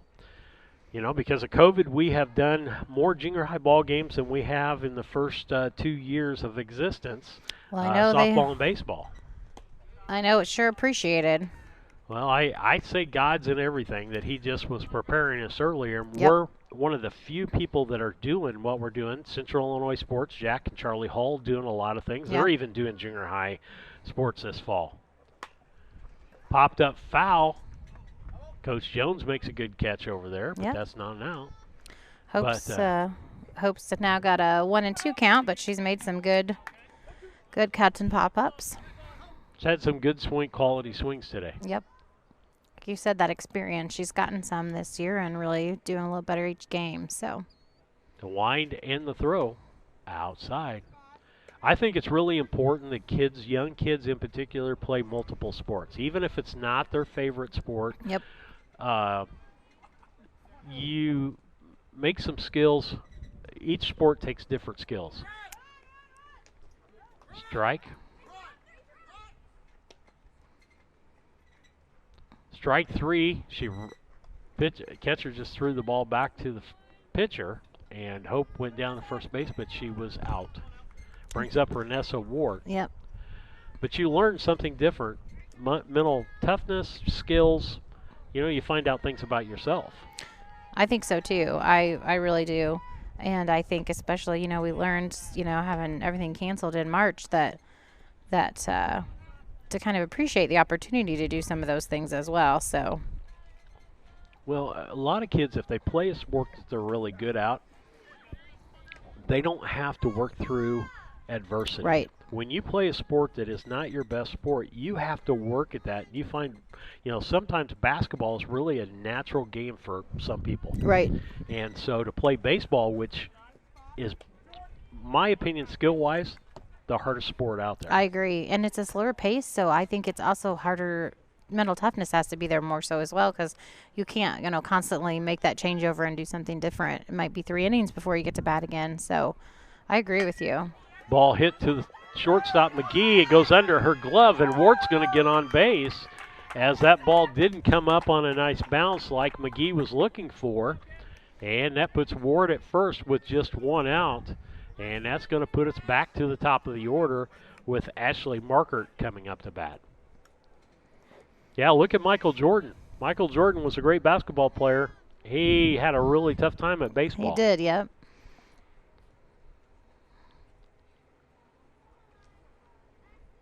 Hallie Lawson throws, barreled. It's over the left fielder's head, hits the base of the fence. Wart going to third base. They're going to hold her at third, and they're going to hold Markert at second base on a double by Ashley Markert. She got her hands on her head. She missed a home run by about 4 feet there. Oh, darn it. So close. I also think she was thinking she was headed on in. Yeah, she was ready to third. To go to third, She was ready to go to third. So, unfortunately, I'm the person like Renessa that's usually holding up the speedy runner behind. Me too. And I don't know why what I would call not fast people, I'm not going to call slow. We're That's just not right, fast. not slow. They always put a speedster behind us. Hit to the shortstop, McGee, over to first base to Kaufman, and that's the out. That's a second out of the inning. And that moves Markert over to first and brings Ward in, and that makes the score 9-4. Yeah, so good RBI for Jamie there. Solid. Sacrifice, good hit there, yep. And Ashley's still in scoring position, and we have Brooke Guardhouse up to bat now with Chloe Roberts on deck. First pitch. Swing at the low pitch, gets away from the catcher, but here comes Markert, throw in. Oh, not in time, and it gets away from him. So Markert scores, and that gives us 10. Brown County 10 and Winchester 4. We've got junior high girls softball today. And I want to thank Cass Communications, Cassing Lumber Company, Henniker Funeral Home, Larry Dunn Accounting, First National Bank of Griggsville. Ball is high.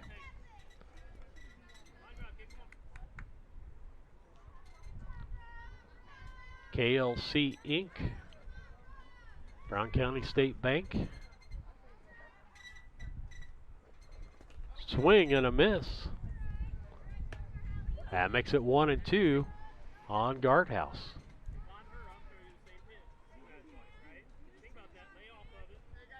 Ray Insurance Company. I got to get all the people in yeah, today. you have a lot of great supporters. Coach Hooch, you took your list out of the bag. The wind and the throw. Low. Farmer State Bank and Trust Company. YMCA, St. Mary's School. We couldn't do this without all of those sponsors, and I hope I'm not leaving anybody out. Being in Trucking, Kent Boylan not only helps us with our advertising, but has been helping with the broadcasting and been a big supporter for a number of years. Your in-laws. Yep. Rustic Garden. Yep. They're a big supporter of youth sports in our county for sure. And we've had other sponsors that have, been here and gone, are in and out different seasons. Mount Sterling Implement, Renee's, people come and help out different seasons that they enjoy. And Guardhouse ends up at first base on a walk, and that's going to bring up Chloe Roberts. And I think this has got a run written all over it. I think so, too, because Brooke's one of those fast people like we were talking about, so she'll advance, I'm sure. Pop up, left side. McGee makes the catch on her own, the shortstop, and that's going to be the end of the inning. But not before Brown County puts a couple more runs on the board, as it's Brown County 10, Winchester 4 on the Cass Communications scoreboard. We'll be back after these messages. St. Mary's School offers an excellent education, special activities, affordable tuition, and after-school care in a loving, faith-based family atmosphere. All students, kindergarten through 8th grade, are one-on-one, which means each student has their own iPad. If 5 or more students commit to attend St. Mary's School from Rushville and or Beardstown, St. Mary's can provide free transportation to and from school. It's not too late to register. Call Melissa at 217-773-2825 to schedule a tour today. This is Tracy Hendricker with the Hendricker Funeral Home in Mount Sterling. On behalf of our entire family, we wish the best of luck to all the Hornet teams this season. Jamie and I have always been so proud of the athletic programs in the Brown County School District, which was such an important part of our own children's formative years. We are honored and humbled to have served so many families in Brown County and pledge to continue the tradition of assisting families with the dignity and compassion our community deserves. Thank you, and go Hornets! Cascom offers fiber optic services to your business needs with a local 24/7 support. Whether you are a small or large-sized business, Cascom has the correct level of broadband and services you need to help grow and be successful. There will be no time for downtime when you are trying to be reliable for your business. Upgrade business needs today and call Cascom at 1-800-252-1799. The Mount Sterling Savings Center, a customer-owned savings bank offering online banking from your computer or mobile phone, allowing you access to your account on your schedule. The Mount Sterling Savings Center is a proud supporter of Brown County athletics. Mount Sterling Savings Center, conveniently located at 201 West Main, the intersections of routes 24 and 99, is a branch of the Beardstown Savings located at 301 South Main. Member FDIC and Equal Housing Lender. B&N Trucking is locally owned and operated since 1999 with a family-oriented, family values approach to business, offering tandem, hopper bottoms, dump, and van trailer hauling options for grain, fertilizer, aggregate hauling, and OTR deliveries, licensed and fully insured in all 48 states. If you need something hauled or want to be part of our team as a driver or owner-operator, call B&N Trucking at 217-289-3555 today. Steve Surratt, Jennifer Ingram back with you on BC Hornet Sports, your source for Brown County sports and more, as we head to the top of the 6th inning on a brisk. It's got to be, it's probably 70 degrees. And in Florida, 70 degrees is cold when I go down there in the spring. Yeah. I feel like it's 50 degrees just sitting here. Yeah, you're probably right. Got a wind chill of 50 some odd degrees. Fouls that one off for strike 2. First 3 batters for Winchester this inning, Jennifer, are? Well, it should be the same batter that was up last time since we got the pickoff there, so it should be Miss Lacey. Okay. But they did do a substitution for her. Yeah, I think her sub is batting. Okay, so that would be Elaine Sprague. Let's see if they kept it that way. Trying to see. I believe that is correct because that is one on her uniform, Yep. So. 1 ball, 2 strikes. We were kiddingly saying, Nick and I were kidding that we were going to broadcast golf. Well, we might get bored enough. We're at the 4th hole. Swing and a miss, and that's strike 3. As Sprague strikes out, she came into the ball game for Lacey Fornoff. Brings up Zella Walker. Got one out. Jones looks in, winds, and throws. Inside for a ball.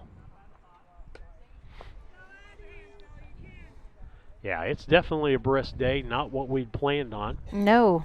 Rained not, on not us anticipated. well, I can't say rained on us. It rained. Yes. I want to thank Coach Phelps. He has made sure every home game that we've had a tent to be under. He's a great guy, and I do appreciate that. and big kudos out to him right now. 1-on-1 count, by the way, to Walker. People don't realize all the changes. He had a schedule made. Yep. Then he had to remake his schedule. Yeah, in fact, I heard someone say, well, that should make his AD job a lot easier without all these seasons. And Brian was quick to inform them that, no, that actually made it twice as hard because we had to change everything that was already set. Yeah, so he got to reschedule. And then the great thing he has done is if a team cancels out for some reason, he has went out and found games because kids can only play 3 games in a week. Yep. And that's why it's really important you want to know why we play double headers and we play single games. A lot of times it's to save on contact and everything to do with COVID. Right, and it has changed everything. So, well, I know with the girls having to quarantine for the last week or whatever too, we actually only ended up missing one ball game because he was able to reschedule the one for midweek for Saturday. So that was great. The wind by Jones in the pitch. Barrel back up the middle. That's a base hit. Center fielder Akins gets that, throws it back in. That was a good hard hit. That's the first solid hit that they've had today. I agree. And so runner at first base, that will be Walker. Brings up the top of the order. Yes. Victoria McGee. She's not had a great day in what I've seen here. A couple of strikeouts and a base on balls, and that's about it, isn't it? Correct. Wind in the throw by Jones. Swing and a miss, strike 1. It was a more confident swing at her than we've seen so far today, though. So absolutely. But again, on Coach Phelps, he's done a great job rescheduling and doing things. So kudos out to them.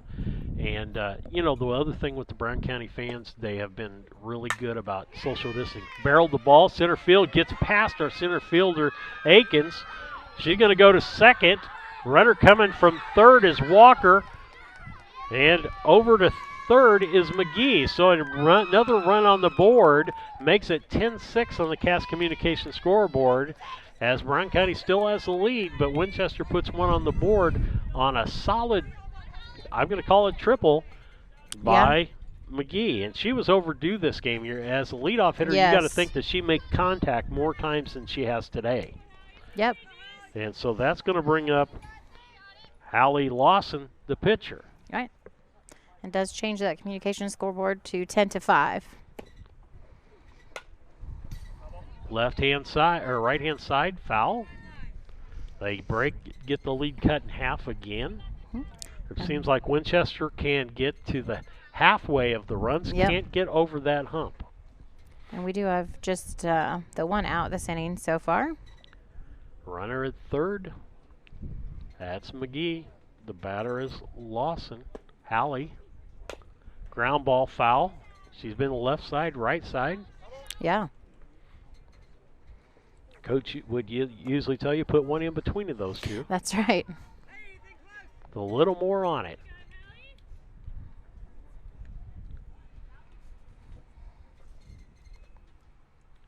Jones steps back on. 0-2 count, 1 out. Top of the 6th inning. The wind and the pitch. Ground ball to the shortstop, Markert. She fires over to first to Guardhouse. That's an out. Fielded it clean, and she still only got the runner by about a step and a half. Yeah, they're quick, and like you said, they instantly take off running, and they don't slow down, so that's good base running. Brings up the catcher, Briley Lawson. It also did give a RBI for Hallie, so Winchester now has 6 on the Cass Communications scoreboard. 10-6. Got over that half hump. Yep. With 2 outs Let's now, hope though. that's not a trend if you're a Brown County fan. That's right. Barrel the ball. Left center field, goes all the way to the fence. She's rounding first, going to second. Now she's headed to third. Throw in. And it's in time. She's out of there. That was a beautiful throw. Beautiful throw. Nice relay and throw Yes. on that. Couldn't have been done in a textbook. Yes. Shortstop got out there halfway. Yep. Marker made a throw, nice high throw, and here's the problem. The runner made the mistake of standing up. Yep. If she'd slid, she'd been safe. She'd but have been she stood safe, up yep. and she was called out. So, as we head to the bottom of the 6th inning, it's Brown County 10 and Winchester 6 on the Cass Communications scoreboard. Enjoy your journey by dreaming big. It's Sarah Hoots here with All About Dance and More LLC in Mount Sterling, Illinois. The AADM mission is to instill a lifelong appreciation for the art of dance within a safe studio environment. We will provide professional dance and tumbling instruction that encourages students of all ages and skill levels to excel to their full potential. New season online registration is now open and classes begin September 8th. Visit us on Facebook, All About Dance and More LLC. Burnett's Plumbing Company. It's good to know someone you trust when your home is giving you a headache. Burnett's Plumbing has been helping customers solve household plumbing problems in Brown County for 7 years. Their mission is to provide Brown County and the surrounding area with quality, timely, and professional plumbing service. Give Burnett's Plumbing a call at 217-773-3008. That's 217-773-3008, where they believe a flush is better than a full house. The Ray Insurance Agency is an independent insurance agency in Mount Sterling. We offer competitively priced insurance products that fit the needs of you and your family. We specialize in personal, commercial, and agribusiness insurance products. So call me, Brad Casting, today at 217-773-3851 for a free quote and risk assessment. We are located at 128 West Main Street in Mount Sterling. Our phone number is 217-773-3851. Jennifer Ingram coming back with you as we head to the bottom of the 6th. Brown County leading 10-6 on the Cass Communications scoreboard. First batter up is Addie Jones. She's the pitcher for Brown County at this time. Swing, half swing I should say, at a high fastball. She knew she shouldn't swing at that, and she couldn't stop. Yep. She has a big hard swing. Doesn't care if it's little leaguers, high schoolers, professionals, the high fastball is hard to lay off of. Yes, it is. It looks pretty good coming in. You can see it all the way. As you talked, you liked the high outside fastball I did. when you were playing. Not so much me. I wouldn't that. A lot of people like that because you can tomahawk that thing and it's a home run, particularly in softball. Or for me, it's a double. I think in my whole playing slow pitch career, I think I had 2 home runs because I just wasn't that kind of swinger. I don't. I think I had one that I can remember, but just getting on base was that was my goal, and I caught, but I didn't play even all the way through high school. I discovered I was much more attuned to the fine art, so I ended up putting my time in that direction. But I sure enjoy the game, and I sure enjoy watching it now. Ball 4 to Jones as she takes the base. I was split. I like sports. I liked music. I did both as long as I could. But there came a time when I realized that I couldn't jump very high in basketball. Could shoot free throws really well. I could get fouled and go to the free throw line. But I got an opportunity to go to McMurray College and my junior and senior year play in the McMurray College band. Oh, yes. We didn't want to turn that down. No. I quit basketball in a New York minute for that opportunity. and you take advantage of those things. Do we have a sub here? We do. They're going to put in a pinch runner for Addie at first base. They're going to put in Sammy Johnson to run for Miss Addie. Sammy's getting tall. She is, and boy, you want to talk about fast. She's fast too. So we have Olivia Aikens up to bat now, and she's due for a big hit too. She's had 3 strikeouts today, but when she hits, it'll be a good one. Then we have Olivia Martinez on deck First pitch to Olivia was a ball. The wind and the throw. Swing and a miss. That evens the count at 1 apiece. 1 ball, 1 strike. Shout out to Eric Grady and Brian Ingram, your husband. I mean, they do a lot of umpiring, and Brown County is blessed to have several good umpires. Yes, and I think they care about the game, they care about it being done well, and they handle it professionally, which I appreciate. So. And so the runner goes to second base on a bobbled ball here at home. 1 ball, 2 strikes. To Akins. Yes. Lawson is the wind and the throw. Popped up foul. We'll come back and redo that again.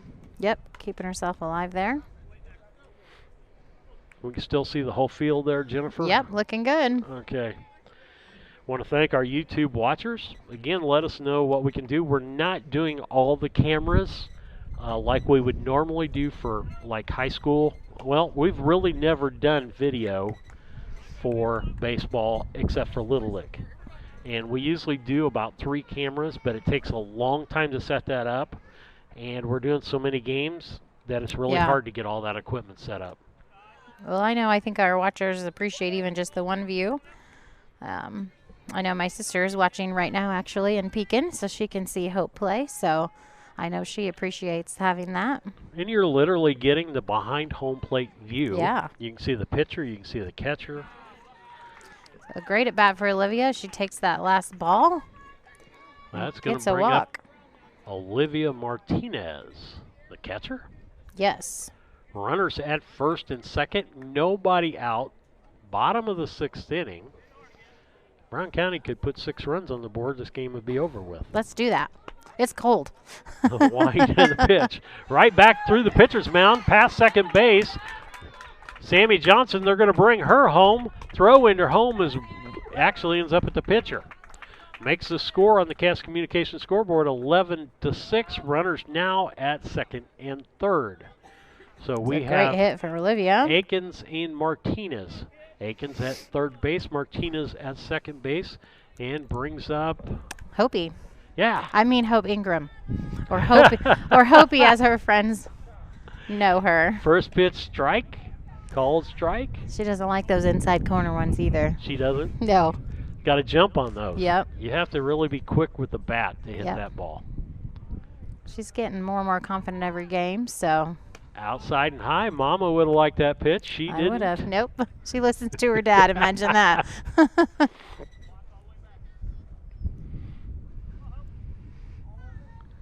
1 ball, 1 strike. Runners at second, third. Low pitch, nice block by the catcher. She had a great hit in that second inning there, out to line drive out to right field. So hopefully she can do something like that again. Here's the wind and the pitch. Strike right down central. Going to make it a 2-2 count. I think she was just a little behind on that one.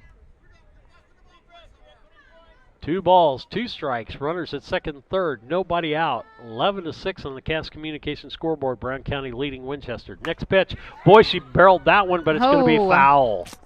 That was a long strike, though, was it? Or a long foul? It was a long foul. But she had a quick bat on that one. She did. Now she saw that ready. inside pitch coming that time and jumped all over it. Yep. That'll be pleased. Hopefully she can keep keeping herself alive here.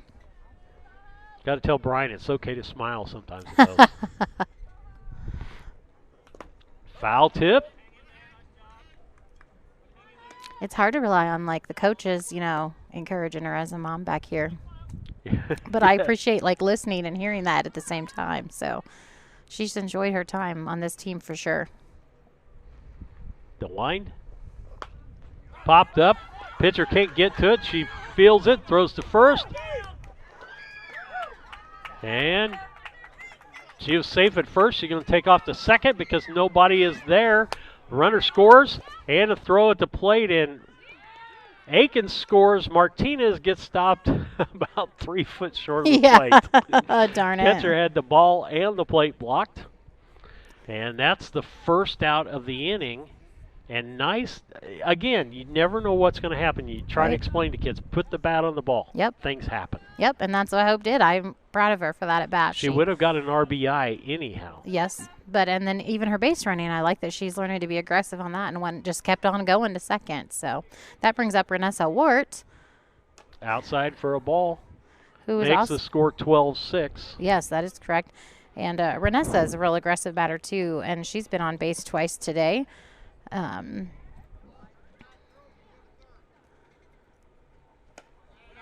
She wanted to swing it that way, but she held off. She must listen not to me either and hold off on those pitches there. You just can't get much torque on that ball unless you can tomahawk it. Ball hit to the third baseman, throws over to first. That's Clayton over to Kaufman, and that's an out. That'll be the second out of the inning. And again, we're hitting the ball. Brings us back to the top of the order. They did a good job fielding there because they kept Hope at second. Still had time to get Renessa out at first. Ashley Markert. You know, I remember Ashley when she was a lot shorter. She has sprouted all at once. Yep, this that is the gene time. pool apparently runs in that family. Yep. She's a good girl. She's a good role model for these younger girls. Wind and a pitch. Ball low. Catcher does a great job there. Briley Lawson catching the ball. Yeah, she's done a great job catching today. Yeah, she's had a workout behind the plate. Yes, she has. Those long arms of hers have really stretched out a lot to knock a lot of those down. Wind and the throw, high and outside. Ball 2. 2 balls, no strikes. Hope's taking a more aggressive lead than I've seen her take before. Still not as aggressive as some, but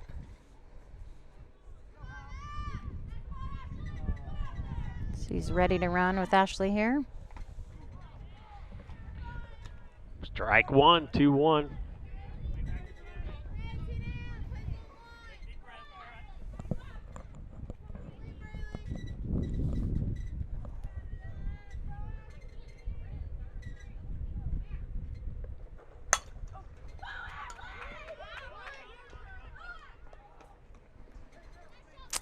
Well, Ashley hit up the middle right back there, but they had no problems getting her out at first to end the inning for us. But we did score 2 runs in that inning, which brings the Cass Communications scoreboard to 12 for the Lady Hornets and 6 for Winchester. And we will be right back for the top of the 7th and final inning. Hey, do you know anyone looking for a new job in Mount Sterling? A Rustic Garden hires locally, and they could be looking for you to help out. Entry-level jobs make a great way to build your resume. So visit arusticgardens.com and apply on their jobs website, arusticgarden.com, Mount Sterling, Illinois. When it comes to handling your taxes, ever feel a bit taxed? If so, why not give yourself some well-deserved tax relief and visit Larry Dunn Accounting. Larry and his staff have been helping clients with tax return preparation, bookkeeping, payroll, sales tax, and business consultation since 1980. Put their experience to work for you today. After almost 5 decades in business, their #1 priority remains building long-term relationships. Larry Dunn Accounting, 443 East Main Street in Mount Sterling, or call 217-773-3400. For over 100 years, the people and businesses in Brown County have counted on Farmers State Bank and Trust Company of Mount Sterling to assist them with their banking needs. As the only locally owned and operated bank in Brown County, Farmers State Bank looks forward to continuing this partnership for the next 100 years. Farmers State Bank is locally dedicated to all your banking needs. Farmers State Bank and Trust Company of Mount Sterling. Locally owned, locally operated, locally dedicated. Member FDIC, Equal Housing Lender. At Henry Auto. Jennifer Ingram back with you on the broadcast on BC Hornet Sports. We got people, Jennifer, where are they listening from? My sister and my nieces, Markale and Summer, are watching and listening from Pekin, and they're really excited to be able to watch Hope play. All right. We're glad that we can bring that to you. Jones pitches as we start the top of the 7th.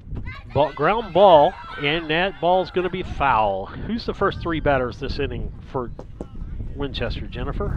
All right, the batter right there, the first one was the Adriana Kaufman, and then we have Braylee Liddick and Kylie Clayton. All right, those are your first 3 batters for this inning. Brown County just needs 3 outs on a 12-6 ball game on the Cass Communications scoreboard. Top half of the 7th inning, Brown County leading on a 12. The wind by Jones in the pitch, inside, almost got her. Everybody seems to be bundled up. Even people with umbrellas have the umbrella still up and facing toward the wind. Yes. The wind's out of the Try north. to block that wind. That nor'easter is coming in. Yeah. Coming down. I hope it doesn't bring snow. I will cry. No. I'm not broadcasting baseball or softball. Y'all can have that in the snow. Spring is tough. I remember it vividly. Our first game was March the 23rd, 3 years ago, and Sandy and I went to Calhoun. Oh, wow. And I thought when you went south it was supposed to be warmer. And down in that valley, wind was blowing. It was about 30 some odd degrees. I had every piece of cold equipment on that I could Everything you could do, yep. 1-1 count. Yeah, this definitely feels like those early spring 2-2. games. Now they've updated the board. Let's see if she can get her first out here. 2 balls, 2 strikes. Jones looks in. The wind. And the throw. Popped up. Second baseman goes after it. Can't make the catch. Laura made a real good attempt to try to catch that. I mean, she slid down on her knees. Nothing else she could have done, yeah. Nope. That's what I was saying. She had some really good catches at second on Saturday. So just made him look awesome. She's a go-getter. You hear professional broadcasters talk about a can of corn. Okay. Well, that was like a seeing eye base hit. Okay.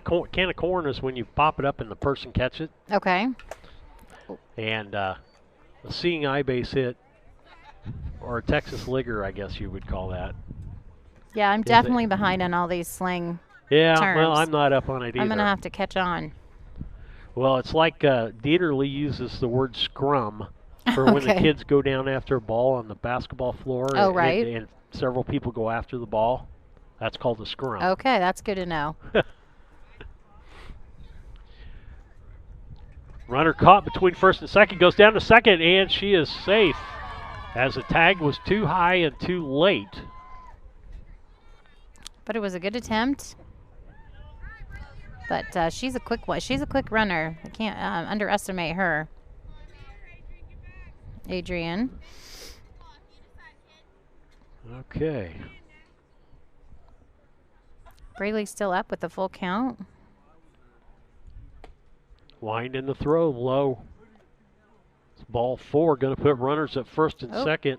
Nope. What did he say? He called it 2-1. 2-1. Well, yeah, the board's not right. Oh, yeah, I think that was throwing off the batter, too. She thought it was her time to take the base as well. Jones looks in. The wind, pitch. Ball outside. Now 3-1. Well, you know, my niece, one of my nieces, my youngest niece, Summer, she loves ducks. They're her thing. Yep. And so when I used your ducks on the pond on Saturday, she just got an absolute kick out of that. And my sister had to message me and ask me what that meant for her. So.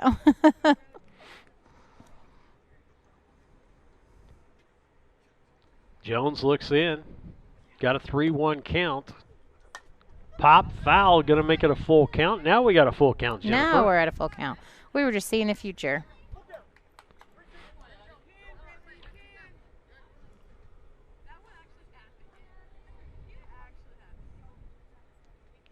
Jones steps back on the rubber.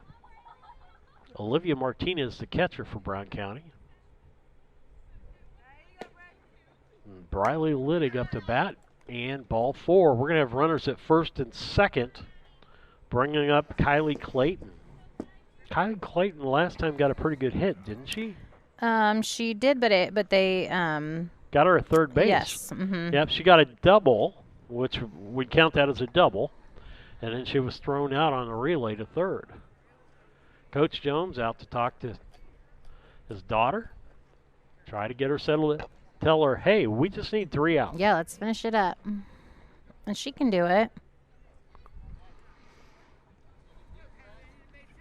She's been pitching a long time in this cold, though, so. Yep. Well, and we're used to brighter and warmer situations. Yeah. This has been a dull, it's almost like a spring day. Ooh, it is. Cold, chilly. And it's very dreary, like you said. It's very dark out. Wind, here's the throw. High for a ball.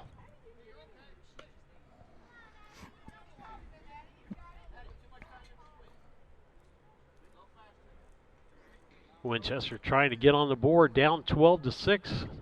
Top half of the 7th inning. Brown County just needs 3 outs to get out of this ball game. The wind and the pitch. High for a ball again. Ball 2. It's not missing by Little much, off but on a release point there.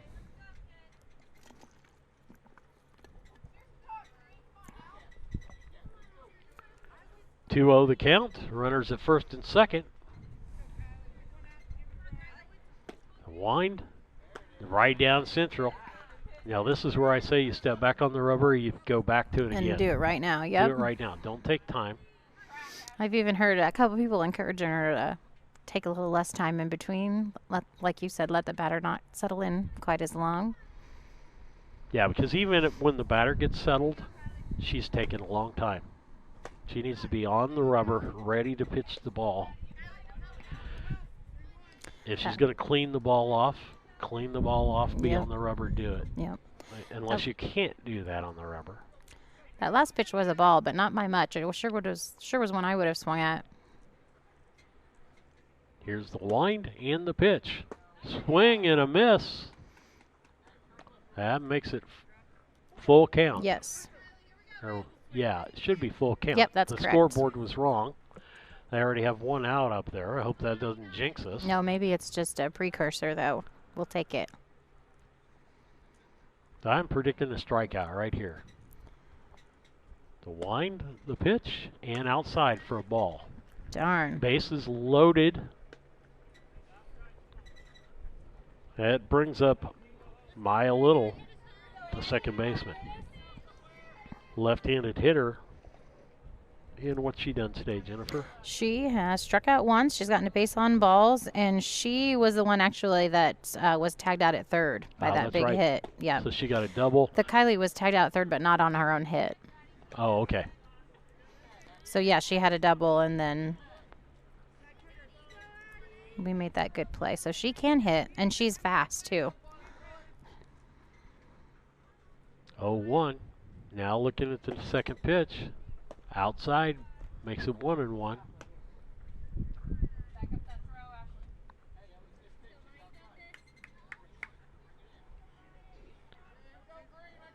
Winchester and Brown County today, junior high girls softball, top of the 7th inning.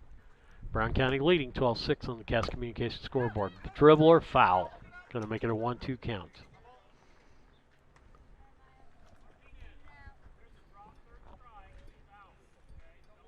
One ball, 2 strikes. By the way, Jennifer, did Brian remember who the umpire was that we had in Quincy on Saturday, or that first week? Does he know the guy's he name? knew. I don't remember the name that he told me, but he did know him and had heard of him, and he said he just has been doing it for a really long time, and. Yeah, we'll just leave it at that. Yeah. But I don't remember the name. I but gotta he ask had, him the name because, yeah. Yeah, and then someone else. Someone else that umpires that was talking to had heard of him as well. That was interesting. That was quite a show that day. Yeah, it was. The umpiring was interesting. Yes. In many, many respects. Yes. Ball outside, 2-2 count. And like you said, that's why we sure appreciate the professionalism of the umpires that we have in our area. Yes, absolutely. You need those cool heads. Hopefully Addie can finish this batter off right here and get our first out on the board. The wind. Here's the pitch. Swing and There a we miss. go. There's that 1 out.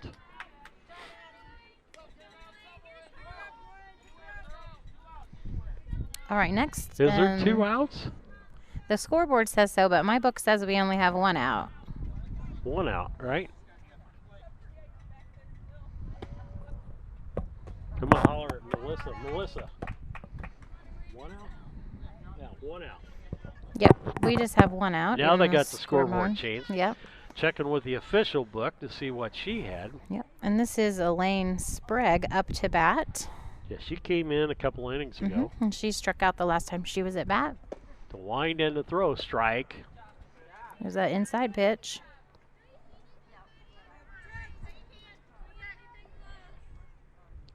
Actually, my favorite place to broadcast is just the other side of this pole. Then you can see that down that view. That's actually when we have the video cameras up. I'd like to see. See that view. Yep. Strike out there. That is out number 2. We will take it 2 in a row. And they'll bring up Zella, Miss Zella. Zella Walker. I think she caused some havoc the last time, wasn't she? Yes, she did. Yep, she had a big hit and ended up kind of started their inning off to those last 2 runs they scored. You know, I did something on Saturday I haven't done for a while. I took my grandson shopping for a baseball bag. Oh, that was fun. Yeah. And then I started looking at Little League baseball bats. And I couldn't believe the prices. Yeah, they've gotten kind of pricey. $120 for a Little League bat. Yep. Hope wants her own bat, too. She's using Hannah's old one. And we said, we'll see how this year goes, and then we'll look into buying you your own bat. The wind and the throw on the 1-0 pitch. That's a ball outside. 2-0. Runners at first and third with 2 outs. They're not sending that runner because they don't want the third out to be at second base. No, bases are loaded. I'm sorry. Yes, bases are loaded. Couldn't see the person at second base. The wind and the throw. Strike. Good pitch. 2 balls, 1 strike. Make her take a 2 swing outs. at that. We could be done right here. Yes. Hit it to any base. I don't care which one. Right. Just step on the base. The wind and the throw. Outside. 3-1. All right, we still got time.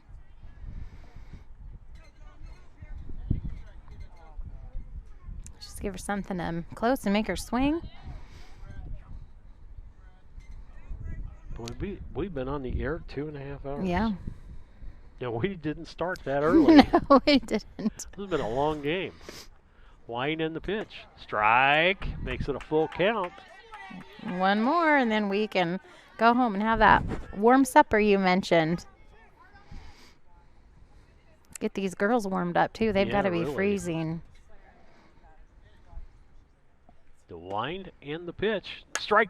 Nope. Hit. Oh. Shortstop Markert. She bobbles the ball. Everybody's going to be safe, and the runner scores, making it a 12-7 ball game.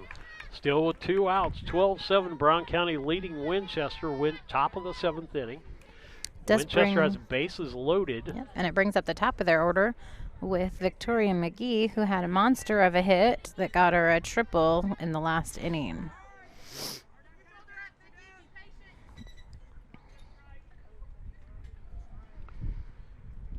Jones looks in. The wind, the pitch. Nice pitch strike. McGee's got a couple of strikeouts this game. Yes, she does. And a base on balls.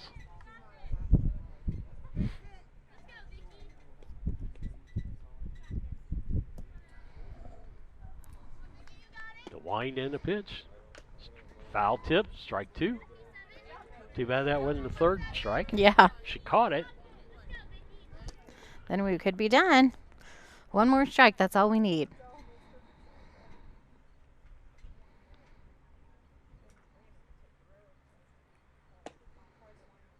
Ball high. I think that was supposed to be a changeup. It was up. Yeah. She's getting cold and tired, but she's done really well. The wind and the pitch. Popped off foul. The good pitch. It was a good pitch. Inside fastball. Bases loaded. Folks, I'm sorry I'm not more excited about things today, but I'm downright cold. I know, it's hard to stop my teeth from chattering.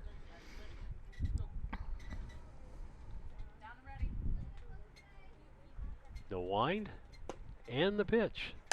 Ground ball to the second baseman, Laura. She tags the runner for the out, Good and that's the end of the thinking. ball All game. right. Final score here after 7 innings of play. Bryan County 12 and Winchester 7.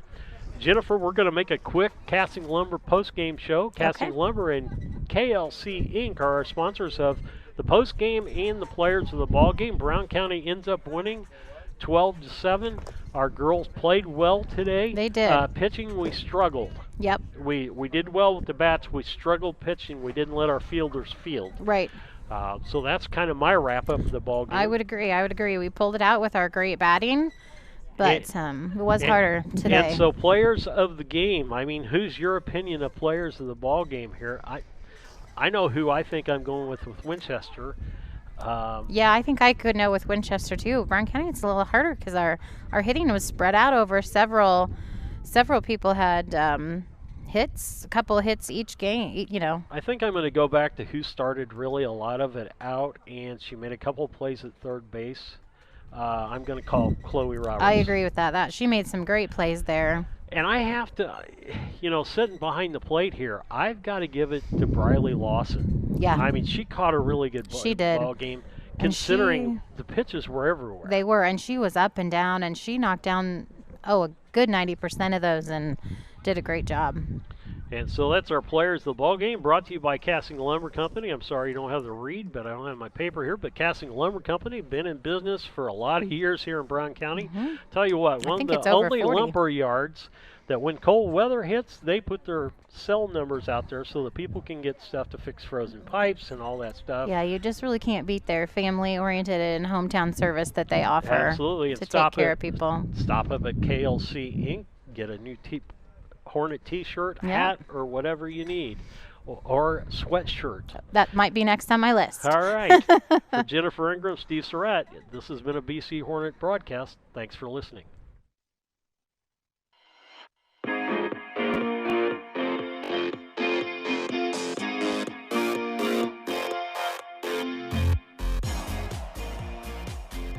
Thank you for listening to another broadcast of the Brown County Hornets on BC Hornets Sports, your source for Brown County sports and more. Today's sponsors include Brown County State Bank, Burnett's Plumbing Company, Cass Communications, Culbertson Memorial Hospital, Double K Firearms, Farmer State Bank and Trust, Mount Sterling, Hinderker Funeral Home, Henry Automotive, Casting Lumber Company, KLC Inc., All About Dance and More, Farmer State Bank, Griggsville, Larry Dunn Accounting, Mount Sterling YMCA, Ray Insurance Agency, B&N Trucking, Mount Sterling Savings Center, A Rustic Garden, Granton Heating and Cooling, and St. Mary's School.